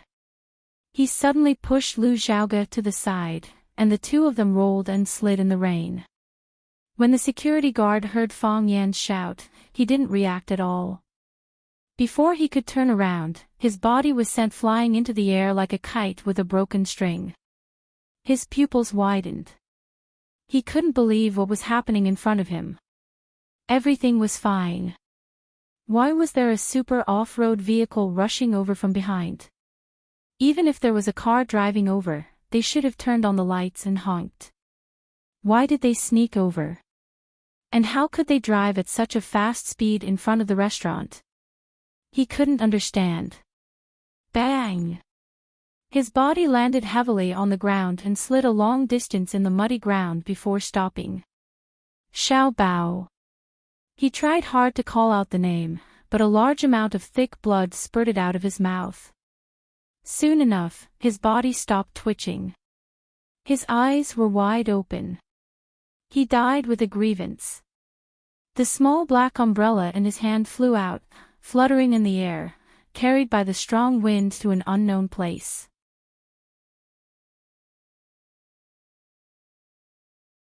Chapter 151. One flower, one world, one leaf, one Bodhi. Under the vast galaxy and endless starry sky, he was just an insignificant person. But in the hearts of his family, his parents, his wife, and his children, he was the whole world. An insignificant person had flesh and blood. He had family, friends, parents with gray hair, a wife who knew how to cry, and ignorant and helpless children. He didn't want to die. He also wanted to live. But would the executioner discuss with them in advance? Would they ask for their opinions when they were harvesting lives? No one cared about their life or death. Even if their names appeared on the newspaper, they would soon be drowned out by the scandals of celebrities and even more miserable lives. He was just a small security guard. No one even remembered his name. Except for his family. His body lay in the muddy water, cold, wet, stiff, unwilling, broken, and badly mutilated. No one heard his last murmur. No one heard the name Xiao Bao. That was his son who had just turned 1 month old. That was his flesh and blood that he was unwilling to part with. But who cared? It was a black Toyota off-road. It didn't turn on the headlights or honk the horn. It sped through the heavy rain, and under the cover of the lightning and thunder, without any warning, it charged towards their backs, towards their defenseless bodies. This was murder. The Toyota off-road did not stop at all after crashing into the person. It ran wildly toward the exit of the restaurant. This scene was so sudden and violent that no one could make an effective response. When Fong Yen and Lu Chaoge stopped rolling, when Fong Yen got up from the ground and wanted to chase after them, the Toyota off-road had already rushed to the main road and soon disappeared in the storm. They couldn't catch up with it. They couldn't kill it. It made them feel powerless and humiliated. More and more people gathered. The security guard, the staff, and the distinguished guests at the door. Fong Yen squatted in the rain beside the security guard. He reached out to touch his chest, but there was no longer any breath. He was dead. Sorry to trouble you, Fong Yen said. It's my job. The security guard smiled honestly. You are different from the other guests. How is it different? No one said thank you before. The person who was just talking to him warmly a moment ago had already been separated by life and death. Fong Yan regretted that he did not spend more time with him and did not thank him properly. He should have taken him to a restaurant, not too high class, preferably a roadside food stall. They would not drink Mao Tai or Wuliangye, but a bottle of Xiaodao or Erguotu. Everyone would roll up their sleeves, play a guessing game, grease their mouths, slap the table, curse, and get drunk. There was also a deep sense of guilt. I'm the same as them, Fong Yen said to the security guard in his heart with tears in his eyes. When danger approached, his first reaction was to throw Lu Chaoga to the ground. Yes, in that extremely dangerous situation where he had no time to think, he chose to save Lu Chaoga, who he was more familiar with. He saved her life, but at the same time, he gave up on her. He was just a security guard. Who cares? He was just a security guard, who would care? He was just a security guard, who would care? Lu Jinju. Wake up. Lu Jinju. Someone shook his body and shouted. His name was Lu Jinju. Although he was just a security guard, it did not prevent his parents from giving him such a shiny name. Just like he was a security guard, but he also named his son Xiaobao. There was a difference in status, but there was no family love. What's going on? What's going on? Call the police.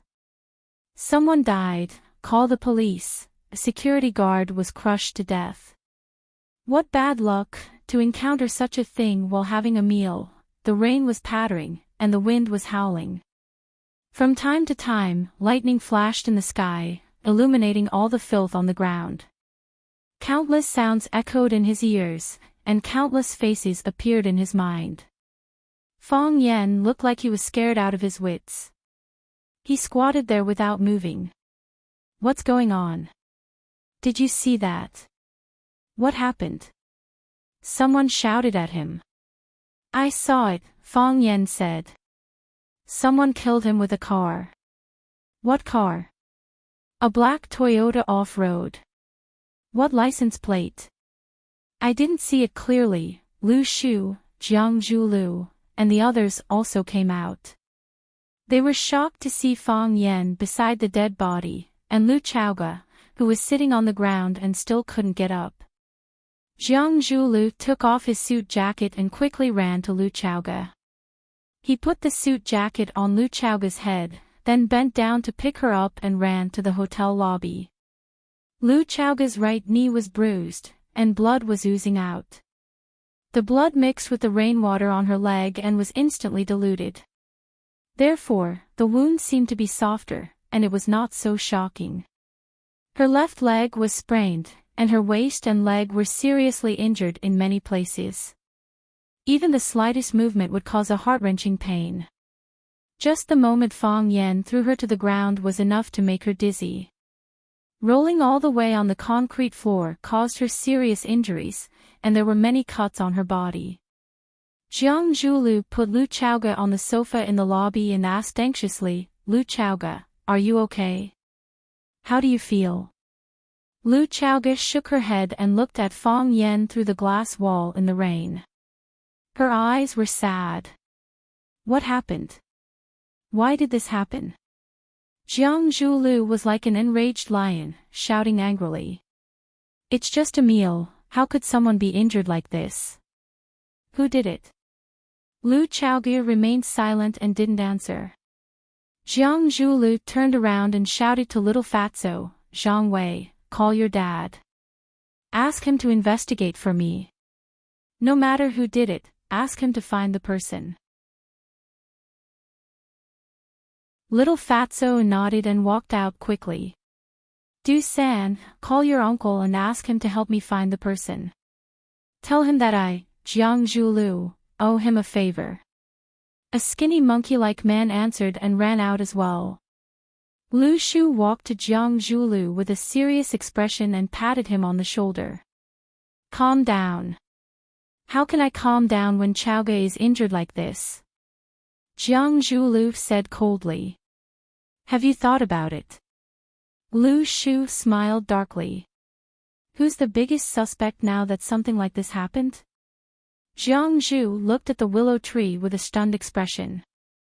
He immediately understood what the willow tree was trying to say. Something unpleasant just happened between us. Why did they get into a car accident right after they left? Lu Shu said seriously, I've already asked around. Someone drove a car into them from behind. If it weren't for that kid's quick reflexes, Lu Chaoge would be dead already. Who? Jiang Zhulu asked. How would I know? The willow tree shrugged helplessly. I don't know. All I know is that you're the biggest suspect now. How could I do something like this? Why can't you do something like this? The world is dangerous, and people are evil. Lu Shu sighed. Fang Yan's clothes were soaked. Not just his body, but his heart as well. His head and face were drenched in rain, and his hair stuck to his scalp like a black skullcap. He clenched his teeth and strode toward the lobby of the restaurant. He stared at Lu Xiaoge with a fierce look as if he was about to devour him. Seeing Fang Yan's fierce look, Jiang Zhulu immediately stood in front of Lu Xiaoge and pointed at Fang Yan. Fang Yan, what are you doing? Screech. Fang Yan didn't say anything. He just grabbed Jiang Zhulio's finger with lightning speed. Fang Yan, let go. Jiang Zhulio's finger hurt, and he couldn't move his body. Harder. Harder. Jiang Zhulio's finger was bent by him. Crack. A crisp sound rang out, and Jiang Zhulio's finger was forcefully broken. Lu Shu was about to step forward to stop Fang Yan, but the two bodyguards behind him had already surrounded Fang Yan from both sides. Horsetail whisk. Fang Yan grabbed the shoulder of one of the bodyguards. With a twist of his body, a strong airflow appeared, and the bodyguard was sent flying. Bang! His body fell heavily on the wall. His face was bleeding, and he couldn't get up anymore. The other bodyguard's hand had already touched Fang Yan's chest, but Fang Yan quickly rushed forward, and took the initiative to use his body to meet his fist.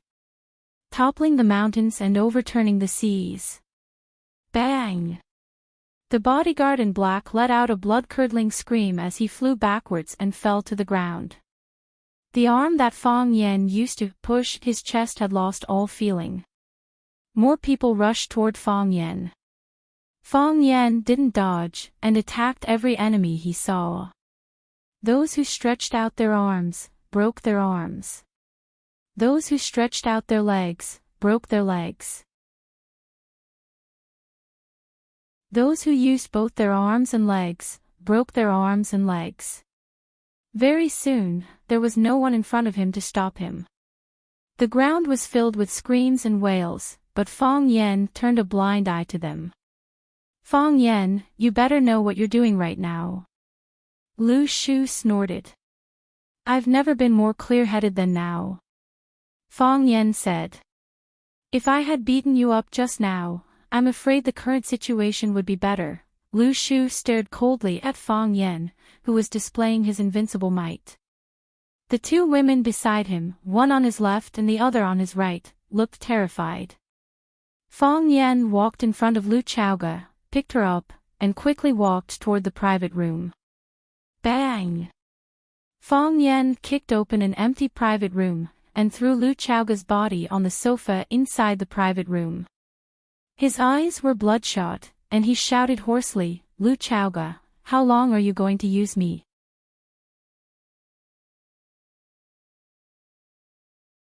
Chapter 152. Her long hair was tangled and looked very messy, and it was wet and scattered over her shoulders. His face and forehead had several cuts of different depths, and each cut was oozing out thick or thin wisps of blood. Her clothes were soaked, and the white shirt on her upper body was in a translucent state, and the black bra inside was faintly discernible. The silver-gray pencil skirt was tightly ironed on her body, perfectly outlining the exquisite curves, and naked tempted the eyes of the onlookers. In the process of falling and rolling, 2 buttons on her shirt were pulled out, and a big hole was torn in the pencil skirt. They were barely able to cover the important parts of her body, but there was still a large area of her snow-white skin exposed in the air. The independent private room, the wet mature woman, the torn expensive clothes, and even the wounds on her face and knees were the culprits that triggered a man's adrenaline rush. The bag that Lu Chaoga carried with her was gone, and her cell phone, keys, and other items were also gone. She had nothing on her now, and was just an unlucky woman who was injured. Fong Yan threw her body on the sofa with great force, and in the process of flying and falling in the air, it once again affected her sprained leg bone and waist. She put her hands on the sofa, gritted her teeth, and sat up little by little. She had to sit up, and she had to straighten her back, so that she could look more dignified and strong. She didn't want to be a yes man, and she was even more disdainful of using a woman's natural softness and weakness to win a man's sympathy. Lu Chaoga sat up straight and combed her hair with her fingers, preventing the long hair from covering her face and eyes. She looked at Fong Yan calmly and said, "I'm also very sad that he's dead. I'm very sorry, and I don't know how to apologize and make up for it." "What's the use of apologizing? He's already dead, what's the use of apologizing?" Fong Yan roared. "What are you going to use to make up for it? Can you be his parent's son? Can you replace him as his wife's husband and child's father? Lu Chaoga, you're not omnipotent, you can't do anything." "Yes," Lu Chaoga said. "I can't do anything. He couldn't even protect his own life. I'm just a nobody, just like that security guard." "Lu Chaoga, what exactly do you want?" Fong Yan stared coldly at Lu Chaoga and said with hatred, "How many times have I told you? I'm not stupid. Have you been questioning my words all this time? I can joke about everything, but I will never joke about my intelligence and my life with you. You think I don't know what you've done? What do I have to do with you? Did I hold your hand? Did I touch your breasts? Did I have sex with you? I didn't do anything. Why does Jiang Zhulu view me as a mortal enemy? Why do so many people want to get rid of me? Lu Chaoga, you did it on purpose. You purposely maintained a close relationship with me. You purposely pushed me out to attract the firepower for you. When I first came to school, you admired me, but you always kept your distance. What have you been doing these days? You asked Xiaomeng to call me to the office every day. You pretended to discuss everything with me, big or small, even things that had nothing to do with me. Do you think I didn't suspect your motive at all?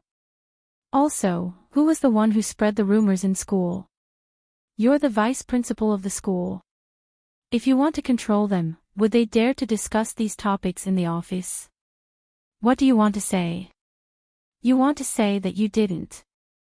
Of course you didn't. You're the vice principal of the school. You're the high and mighty ice goddess. Of course you wouldn't take the initiative to run out and tell others that I'm related to Fong Yan and that we're in love. Of course you wouldn't do such a stupid thing.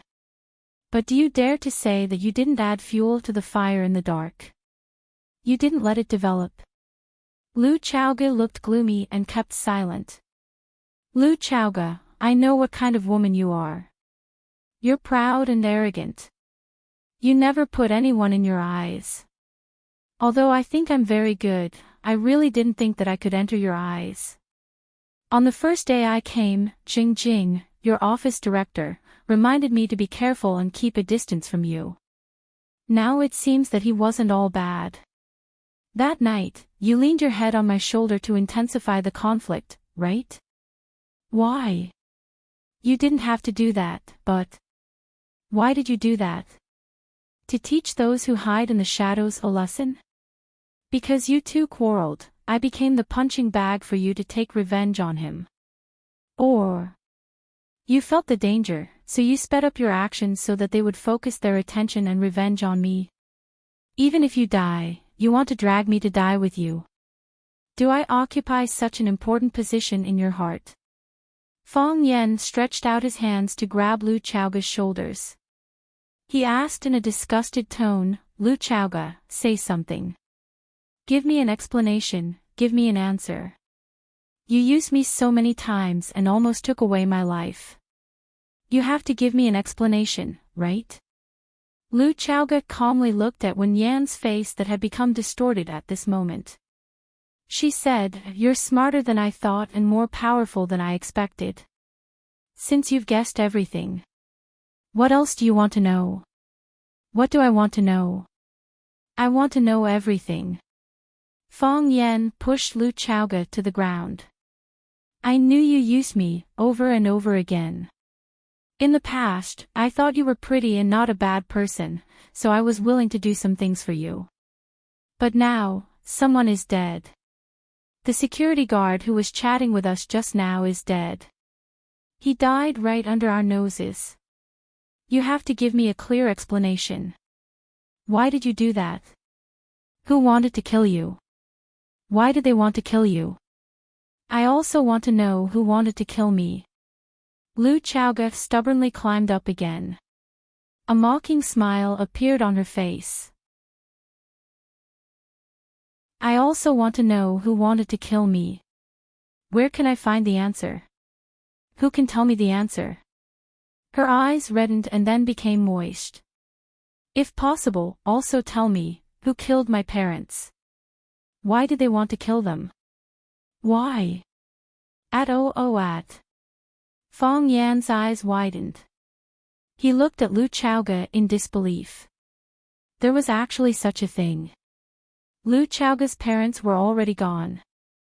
Wasn't she a noble daughter? Wasn't she a match for Jiang Zhulu? Their parents didn't arrange their marriage. Jiang Zhulu fell in love with Lu Chaoga at first sight. Lu Chaoga was deeply in love with a loser outside. Her parents tried to stop her lover, but in the end, the rich girl and the loser man got married. Or the lover turned into a butterfly. The former was Prince Charming, and the latter was butterfly lovers. Wasn't the story like this? Why was it so different from what Feng Yan had guessed? However, if Lu Chaoga's parents were already dead, then who was she living with now? How did she get her expensive clothes and luxurious cars worth millions every day? Just the salary of a vice principal shouldn't be enough to support her expenses. Feng Yan remembered clearly that the dinner tonight cost nearly 10,000 yuan. That was a month's salary for many people. What happened? Feng Yan asked in a hoarse voice. After so many years, I can't even remember what they look like. Maybe I subconsciously don't want to think about it. Because every time I think about it. Lu Chaoga's voice paused for a few seconds. It was as if she was thinking about how to phrase her words. However, she was stumped by this question. After a long time, he continued, maybe he shed too many tears when he was young, and his tears dried up.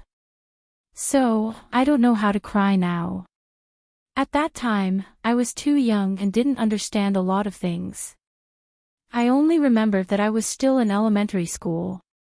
Auntie suddenly came to school during class. She said a few words to the teacher and then took me back. That was my least favorite language class. I was so happy that I didn't have to go to class anymore. On the way back, Auntie hugged me and cried non-stop. She kept talking about what to do in the future, what to do in the future. Only then did I know that my parents had passed away. They died on a trip. In the country that was known as the closest to heaven, they were robbed by gangsters. They refused to hand over their belongings, so those vicious gangsters with knives killed them all. They passed away just like that. I couldn't even see them for the last time. Auntie and Kang Long Tan went abroad to handle the funeral. My parents, they became a small urn. What happened after that? Fong Yan asked. After that, Auntie had to go abroad to work. I was taken to live with Kang Long Tan, except for the years I went abroad to study and work, until now, Lu Chaoga said. Why? Fong Yan frowned and asked. He felt that there was something wrong with this matter, but he couldn't tell what was wrong with it at the moment. Kang Long Tan is Jiang Zhulio's father. He is friends with your father. Or are you saying that your families are related? They are very good friends and business partners, Lu Chaoga said. My parents are engineers. They mainly research renewable energy. My parents invested their technology and Kang Long Tan invested money. They formed a company together, which is now the famous Longtu Group. I know a little about Longtu Group. It started with energy technology and has developed rapidly. It is now a comprehensive business empire. In the field of energy technology, Longtu can be ranked in the top 5 in the former country and the number 1 in Lingnan. Fong Yan thought about it and said, I heard you calling Kang Long Tan's name. He takes care of you so much. Don't you have the slightest bit of respect for him?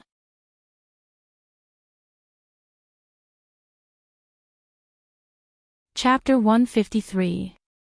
The grace of a drop of water must be repaid with a fountain of water. After Lu Chaoga's parents passed away, Kang Long Tan adopted her and provided for her to eat. Logically speaking, Lu Chaoga should be grateful to the Jiang family. How could she call his name so emotionlessly? Fong Yan was very sensitive to details, so he easily found the problem in Lu Chaoga's words. You think I should be grateful to him, right?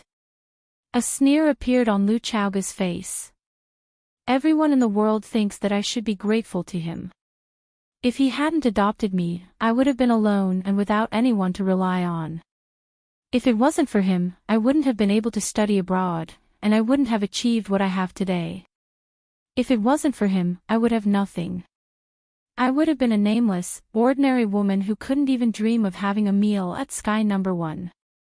So, I want to call Kang Long Tan my adoptive father, and I want to marry his son, Jiang Zhulu. I want to give them everything they want. I can't refuse or resist, or else I'll be disloyal, unfilial, heartless, and unjust. Is this the only way I can repay them for adopting me? Is this the only way I can be a grateful, affectionate, and righteous woman? You. Fong Yan thought for a moment, then said, You seem to be very depressed. Depressed? Lu Chaoga laughed out loud. This is depression. My parents died for no reason, but I was adopted by a family that might be the murderer. My aunt was threatened, went abroad, and never took the initiative to contact me again. When she left, she told me that she was going to the United States, but I couldn't find any trace of her being there when I went to study there. My parents own 49% of the shares in the Longtu Group, but as their only heir, I've never seen any profits, only the so-called dividends that they pay into my card every year. Outsiders only see that I'm living a luxurious life, luxurious cars, and luxurious houses, so they think that the Jiang family treats me like their own child. But how much profit do they take from the company? They smile at each other every day, and they look kind and kind. One of them announced to everyone that I was the best candidate for her daughter-in-law, while the other treated me like his own daughter, not even comparable to his own son. Everyone praised her for being a good mother, and everyone praised him for being a good father. However, the more they acted like this, the more I couldn't resist them. Otherwise, you're heartless, ungrateful, and vicious. Even when I wanted to live outside, I was rejected by them. They said that living together as a family would be more intimate and warm. Should I be grateful? Lu Chaoga stared at Fong Yan and asked. Should I thank them? You said I don't know how to smile. How can I smile in such an environment? Fong Yan didn't expect Lu Chaoga's background to be so complicated, nor did he expect her to live in such a harsh environment. Even if there was no real evidence, she had already determined that the Jiang family had something to do with her parents' death. However, she could pretend that nothing had happened and live with them calmly and naturally, as if she was really a family with them. How strong and tenacious was this woman's endurance? How broad-minded was he? Fong Yan didn't think he could do it. If he stood in Lu Chaoga's position, he would have fought with them fiercely. However, Lu Chaoga did it. She was looking for evidence, and she was waiting for the best opportunity. Is this Qiang Long Tan or Zhang Biehe? Fong Yan said angrily. The more kind and righteous a person is on the surface, the more immoral they are when they do bad things. You said that Qiang Long Tan might be the murderer of your parents. Do you have any evidence? No. Lu Chaoga shook her head. When they had the accident, I was too young. I didn't have time to see them for the last time. My aunt couldn't bring back their bodies, and only a part of their ashes was burned together. After so many years, if the other party was careful, how could I find any evidence? Your aunt might know something. Fong Yan said. Did you look for her again? Yes. Lu Chaoga said angrily, it was like she disappeared from this world. Or maybe she really disappeared.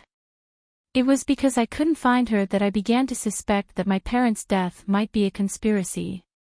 This suspicion is very reasonable. Fong Yan said. His eyes were cold, and he said with a murderous look, in other words, this car accident might have been arranged by the Jiang family. I don't know. Lu Chaoga said. All my property and connections are under their surveillance. I don't have anyone I can use. Even if I wanted to investigate something, it would be difficult to do it independently. Your appearance is a variable. Then, why did you suddenly start to use me more? You're much closer to me now than before.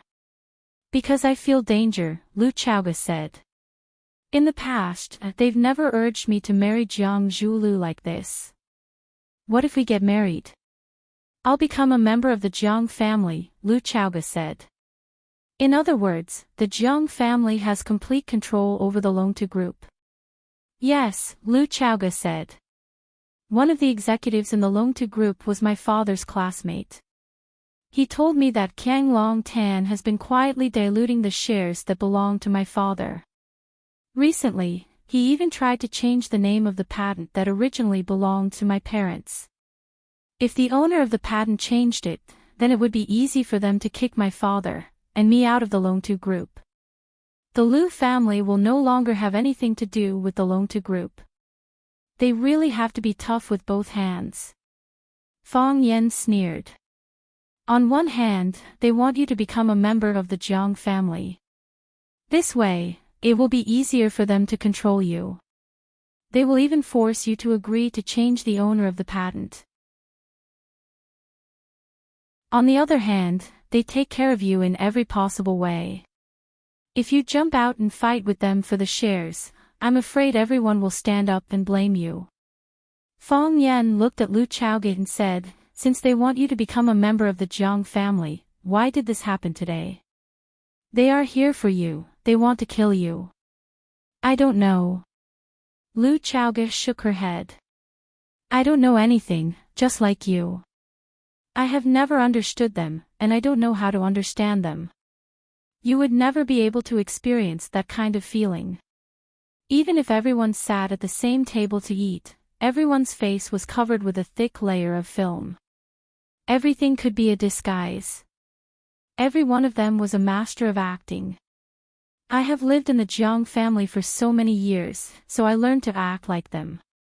I learned to be calm and collected, and learned that no one can read my mind. This is my biggest gain. Sadness is not a reason to be forgiven. That security guard died because of me.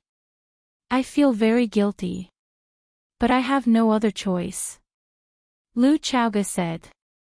I should have died with him. You helped me make the choice. You saved my life. They are insane.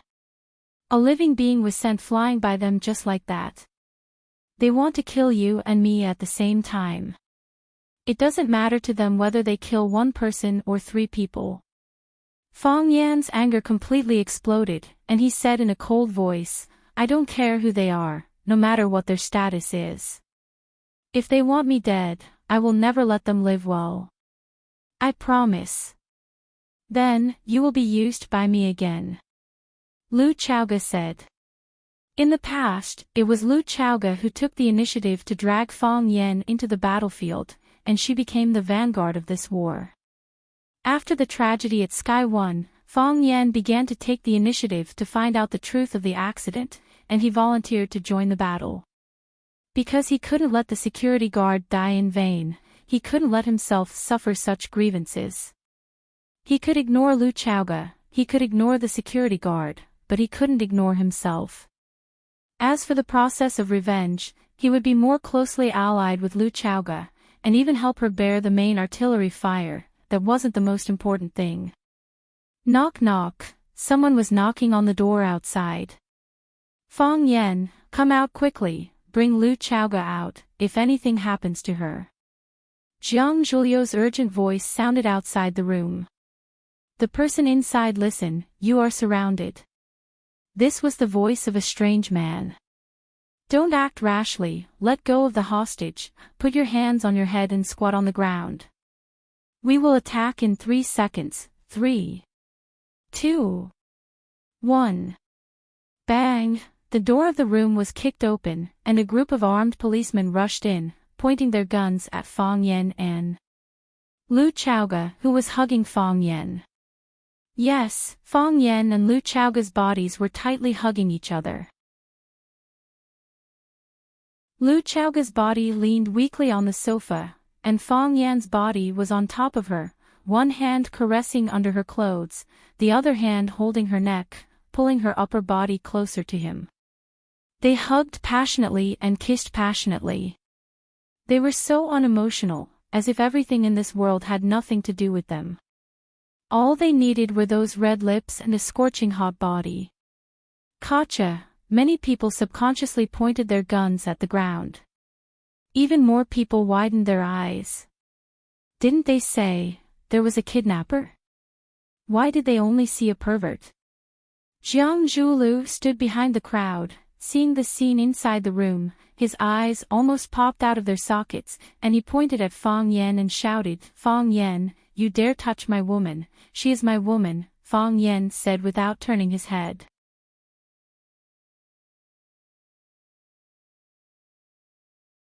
Chapter 154. Jiang Zhuliu's pupils dilated, his chest was stuffy and hot, and his fingers were stinging. They were broken by Fong Yan. All kinds of discomfort mixed together, and he felt like his body was about to explode. The woman who grew up with him, the woman whom he regarded as his life partner and marriage partner, was now lying on the sofa in a sexy and seductive position. An annoying little wretch was pressing on top of her, using his hands and mouth to diligently study and work hard to obtain. Anyone who saw this scene would have the urge to pick up a knife and fight to the death. This should have been what he did, and he had imagined this scene countless times. But why did it turn out like this?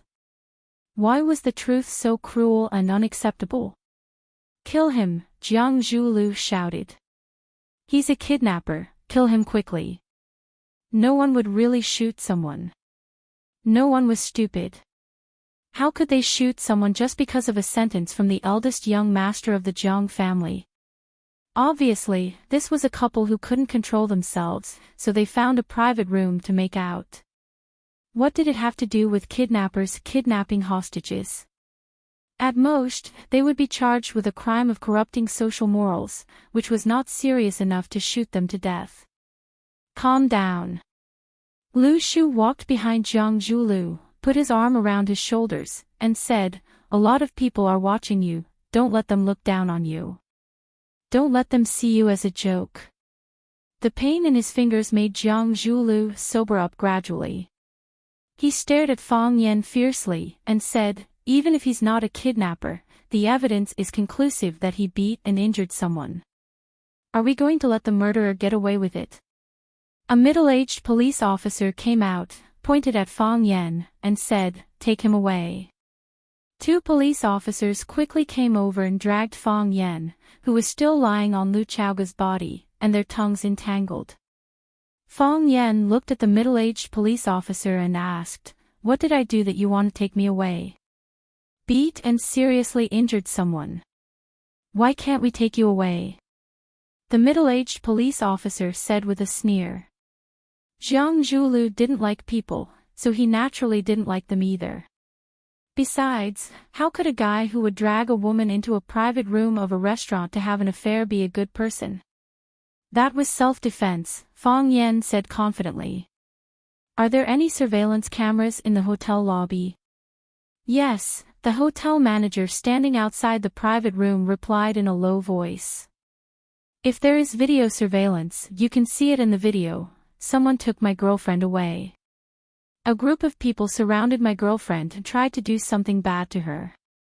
They also stopped me from getting close to her. In order to protect my girlfriend, I had to take action. I did what every man in the world would do. Was this also a crime? If you want to take me away, they won't be spared either. Your girlfriend." Jiang Zhulio's breathing was rapid, and his eyes were bloodshot. He looked like he was about to go berserk. He said she was his girlfriend. How could his woman, his fiancée, be his girlfriend? "Men!" Jiang Zhulu shouted. "Jiang Zhulu!" The willow tree called out. "Do you know what you're doing? Where did your IQ go? There are police here, what can you do to him? 10 years is not too late for a gentleman to take revenge. There will be plenty of opportunities to play him to death in the future. Why are you in such a hurry? Calm down." "I can't calm down," Jiang Zhulu said. "Willow, I can calm down about other things. But I can't do this. I know I look like an idiot right now. Let me go crazy for once, just this once, no matter what the consequences are." Fang Yen crossed his arms and sneered, "Do you want to beat me up? This is a society governed by law. You." Jiang Zhulu wanted to rush over and beat up Fang Yen. The willow tree hugged Jiang Zhulu and roared, "Jiang Zhulu, didn't you notice? He is deliberately provoking you. He wants you to take the initiative to make a move. Don't fall for it." Jiang Zhulu knew he couldn't beat Fang Yen, and he also knew that his current behavior was impulsive and irrational. However, Fang Yen was too hateful. Revealing the fact that he was slapped in the face in public had already caused him to lose all face in the circle. Now, he actually slept with the woman he liked, *T gentlemanly character, *T aristocratic demeanor, *T rationality and scheming. He just wanted to ruthlessly beat up Fang Yen. Ruthlessly beat him up. But why was it so difficult? Ever since he was young, big young Master Jiang, who was used to having everything he wanted and everything he wanted, had never been so humiliated. After getting to know Fang Yen, he finally understood the true meaning of the phrase, "Life is hard." "Bastard!" A deep voice suddenly rang out from outside the private room. Everyone looked out and saw a middle-aged man in a black suit standing behind the crowd with a stern face. He was surrounded by a large group of assistants and bodyguards, looking extraordinary. "Dad!" Jiang Zhulu shouted in surprise. "Uncle Jiang." Lu Shu let go of Jiang Zhulio's shoulder and took the initiative to greet Qiang Long Tan. The crowd dispersed, and Qiang Long Tan walked over with large strides. This was Qiang Long Tan. This was the murderer who might have killed Lu Chaoga's parents. Fang Yen looked him up and down seriously. He looked at his gentle yet sharp eyes, his thick and seemingly stiff eyebrows, his well-maintained skin that shone with a bright luster, and his protruding forehead and thick lips. This was a very charming man. Both his looks and temperament were top-notch. Moreover, he gave off a sense of justice that was dignified without being angry, causing people to naturally feel fear when they saw him. This kind of man was both an official and a wealthy man. He made money from doing business, entered an official career, and got promoted. He would never live a mediocre life. Was he really the kind of man that Lu Chaoge had guessed? Qiang Longtan ignored Jiang Zhulio's shouts and Lu Shu's greetings. He walked straight to Lu Chaoge, squatted down, and asked with concern, "How are your injuries?" He had to admit that this was a very considerate and gentle father. If he hadn't heard Lu Chaoge's story just now, and if it wasn't for his preconceived feelings, he would have been conquered by Qiang Longtan's attitude towards Lu Chaoge. No wonder Lu Chaoge couldn't breathe in that kind of family. Having a father like this was really stressful. "I'm fine," Lu Chaoge said calmly. She had lived in that family for too many years, and was already immune to such care.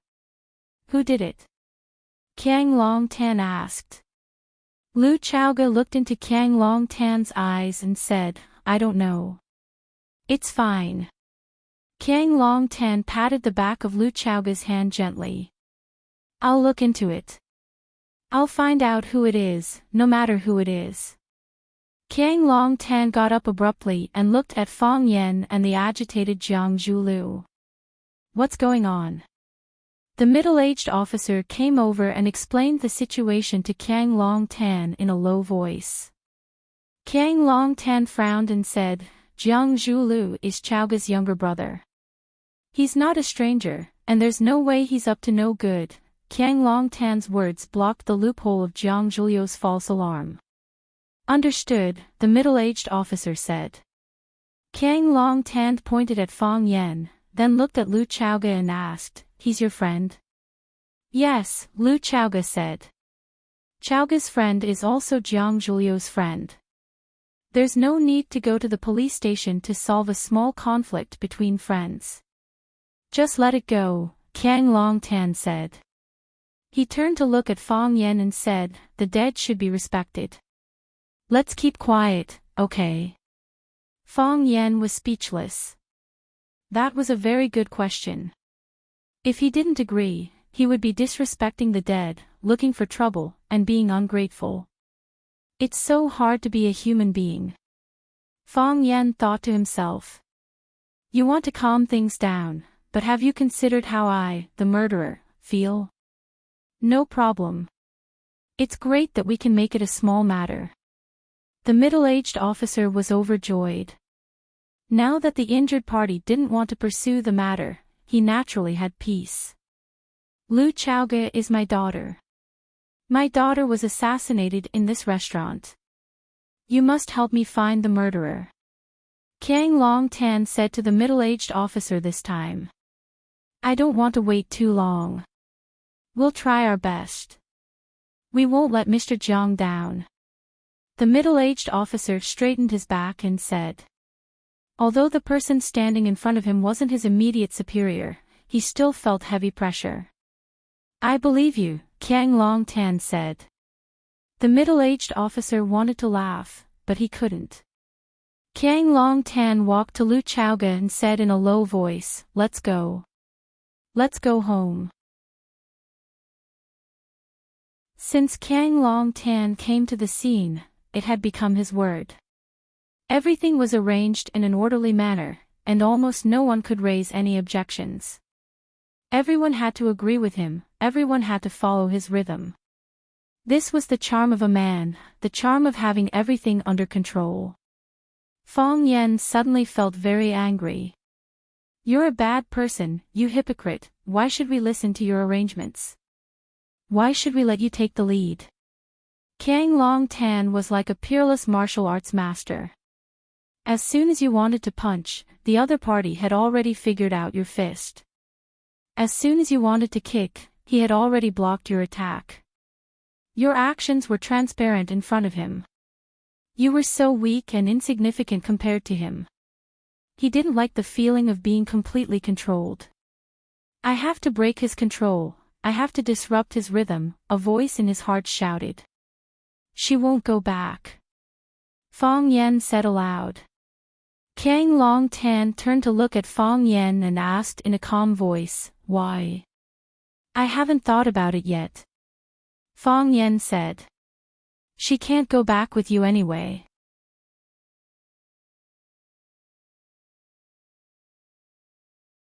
Chapter 155. Kang Long Tan narrowed his eyes at Fong Yen for a while and said, You're an interesting young man. I won't change my mind even if you compliment me, Fong Yen said with a smirk. Do I look like the kind of man who can be bought over with a few flattering words? But I don't get it.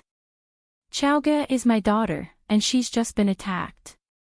What's wrong with me taking her home to rest and letting my family take care of her? Jiang Longtan voiced his reasonable doubts. What's wrong with that? He was Lu Chaoga's legal guardian. Although Lu Chaoga was an adult now, she was still registered in the national file system. If he wanted to take Lu Chaoga home as her foster father, everyone would support his decision. She's your daughter and my girlfriend. She's half of my spine, the air and sunshine of my life. Just now, right under my nose, an off-road vehicle rushed over and almost took her away from me. Can you understand how I feel right now? Can you understand how I feel when I've lost her and found her again? I don't want to be apart from her for even a second. I want to keep an eye on her and make sure she's fine. Otherwise, I'll have nightmares at night. Lu Chaoga darted a strange look at Fong Yen and thought that he was the only one who could say something like that. Kang Long Tan said after some hesitation, That's a very convincing reason. Thank you for your consideration. But I'm still taking Chaoga with me, said Kang Long Tan. At a time like this, what she needs most is her parents' company, not a bastard who's trying to take advantage of her. Chaoga, shall we go back? Lu Chaoga shook her head and said in a hoarse voice, I'm going back to school. This was the first time she had turned down Kang Long Tan's arrangement. She had never done something like this before. Kang Long Tan was stunned. He didn't expect Lu Chaoga to stand on Fong Yan's side so firmly. It's quieter there, Lu Chaoga explained. I understand. Kang Long Tan nodded with difficulty. Take care of yourself. Dad, how can you let him take Chaoga away? Jiang Zhulu shouted, This is a despicable and shameless person. When we came in just now, he was, shut up. Kang Long Tan snapped, Go back. Kang Long Tan shifted his gaze to Lu Chaoga again and said, Shall we talk? Although I know that the timing isn't right and the environment isn't right, there are some words that I don't want to let pass the night. Sure, Lu Chaoga said. The unrelated people all left, and the private room was cleared. Fong Yan took off his coat and draped it over Lu Chaoga's shoulders before he left as well. Kang Long Tan only wanted to talk to Lu Chaoga.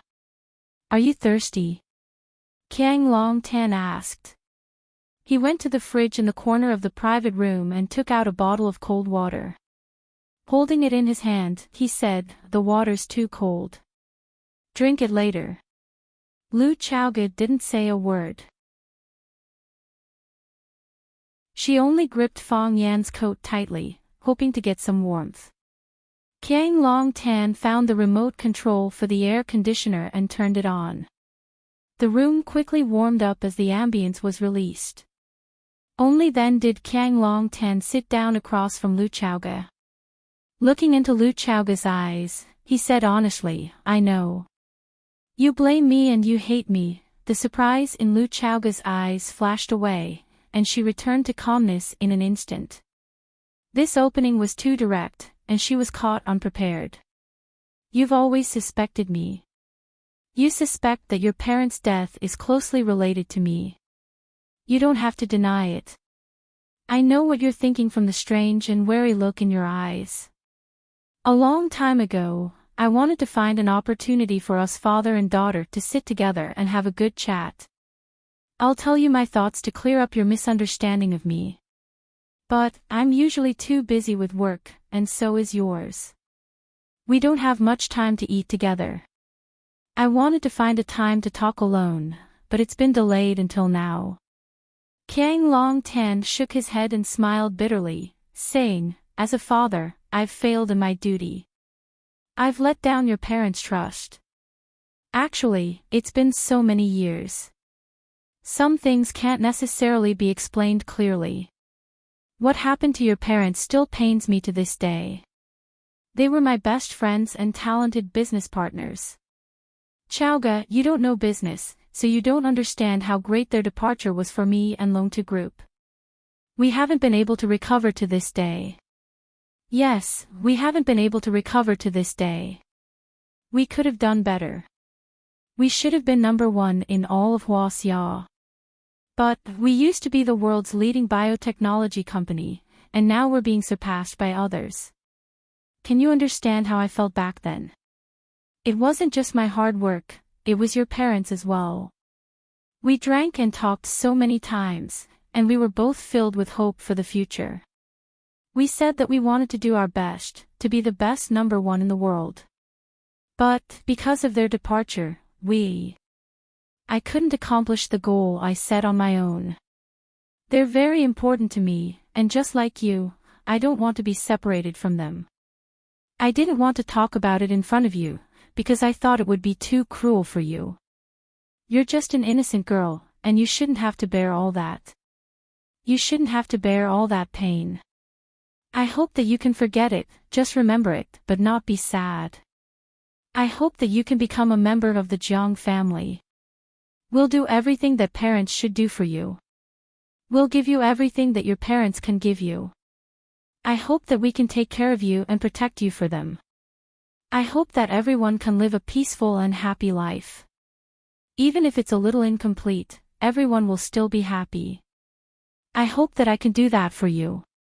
Kiang Long Tan unscrewed the cap of a bottle of warm water and handed it to Lu Chaoga. Why would I hurt them? If it's for the sake of profit, they can stay alive and help me lead the research team. Our Longtu Group can become number one in Huaxia and number one in the world. Isn't that more beneficial to me? Lu Chaoga opened her mouth, but she didn't know what to say. He had this kind of ability. He could always see through your thoughts and accurately pinpoint your acupuncture points, making it impossible for you to have any thoughts of resistance. You're one with us. You're a member of the Jiang family, and also a member of our Longtu Group. You're my daughter, Jiang Julio's sister. I know that you don't want to marry him. If you don't want to, then don't. It's been so many years, when have I ever forced you? Have I ever said anything harsh to you? No, Lu Chaoga said. Ren Jin often said that they should be together, but Kiang Long Tan had always been against it. Although you've never been to the company, you still hold 49% of Longtu Group's shares. This is the distribution plan that your father and I discussed when we founded the company. Your parents are gone, so you're their only legal heir. So, these 49% shares will automatically be transferred to your name. I've tried to persuade you many times. When you were in school, I told you to study business management, so that you could take on more responsibilities in the company. After you graduated, I also persuaded you to work at Longtu Group. You could be my assistant for the time being, and I'd teach you everything I know about management. What I said is still valid. Whenever you want to return to Longtu, you can do so. I told you, it's mine, and it's yours as well. Even Jiang Zhulu isn't as influential as you are in Longtu. I know there will be rumors, but they're just rumors. I've always ignored them, because we're a family. Because we're a family, if we try to explain such a strange thing seriously, it'll pull the distance between us even further. Chaoga. Kiang Long Tan looked at Lu Chaoga lovingly and said helplessly, I know you're not happy in the Jiang family, and I know you're under a lot of pressure. To be honest, I'm not happy either, and I'm under a lot of pressure. I've tried my best to be good to you, but I've found that it doesn't make us closer. Instead, it's like a double-edged sword that cuts you and makes you feel like you can't breathe. It also cuts me and makes me feel like all my efforts are in vain. Qiang Long Tan looked at Lu Chaoga and asked, Chaoga, what do you think I should do? Tell me, what should I do? Jiang Longtu was usually strict, powerful, wise, controlling, and tolerant. It was as if there was no problem in the world that he couldn't solve, and he wouldn't change his expression even if Mount Tai collapsed in front of him. At this moment, Qiang Long Tan was anxious and exhausted, which was something he had never shown before. Lu Chaoga's mind was in a mess. What was the truth? What was the cause of her parents' death? Was it really because they met some local scum on a holiday and were killed by them? Where was her aunt? Could it be that her suspicion of the Jiang family and her hatred for Qiang Long Tan were all wrong? That they weren't the murderers she thought they were? Was that their concern for her genuine, and all those years of care were also genuine? Countless questions swirled in her mind, and she couldn't find an answer to them. Qiang Long Tan smiled and said, You're suspicious because we haven't done a good enough job. Time will tell a person's heart, don't be in a hurry to make a decision. Alright, I think that guy outside must be getting impatient. He doesn't look bad, he has the guts to resist my arrangements, which is much better than Jiang Zhulu. If he treats you badly, tell me and I'll make him suffer too. You're tuning into the LoveLore Library YouTube channel. We're so grateful for your support and don't forget to subscribe to join us on this incredible journey through captivating stories. Your generosity through donations truly makes a world of difference, as it's the primary source of revenue that allows me to expand and enhance this channel for you. Thank you from the bottom of my heart for being a part of this adventure.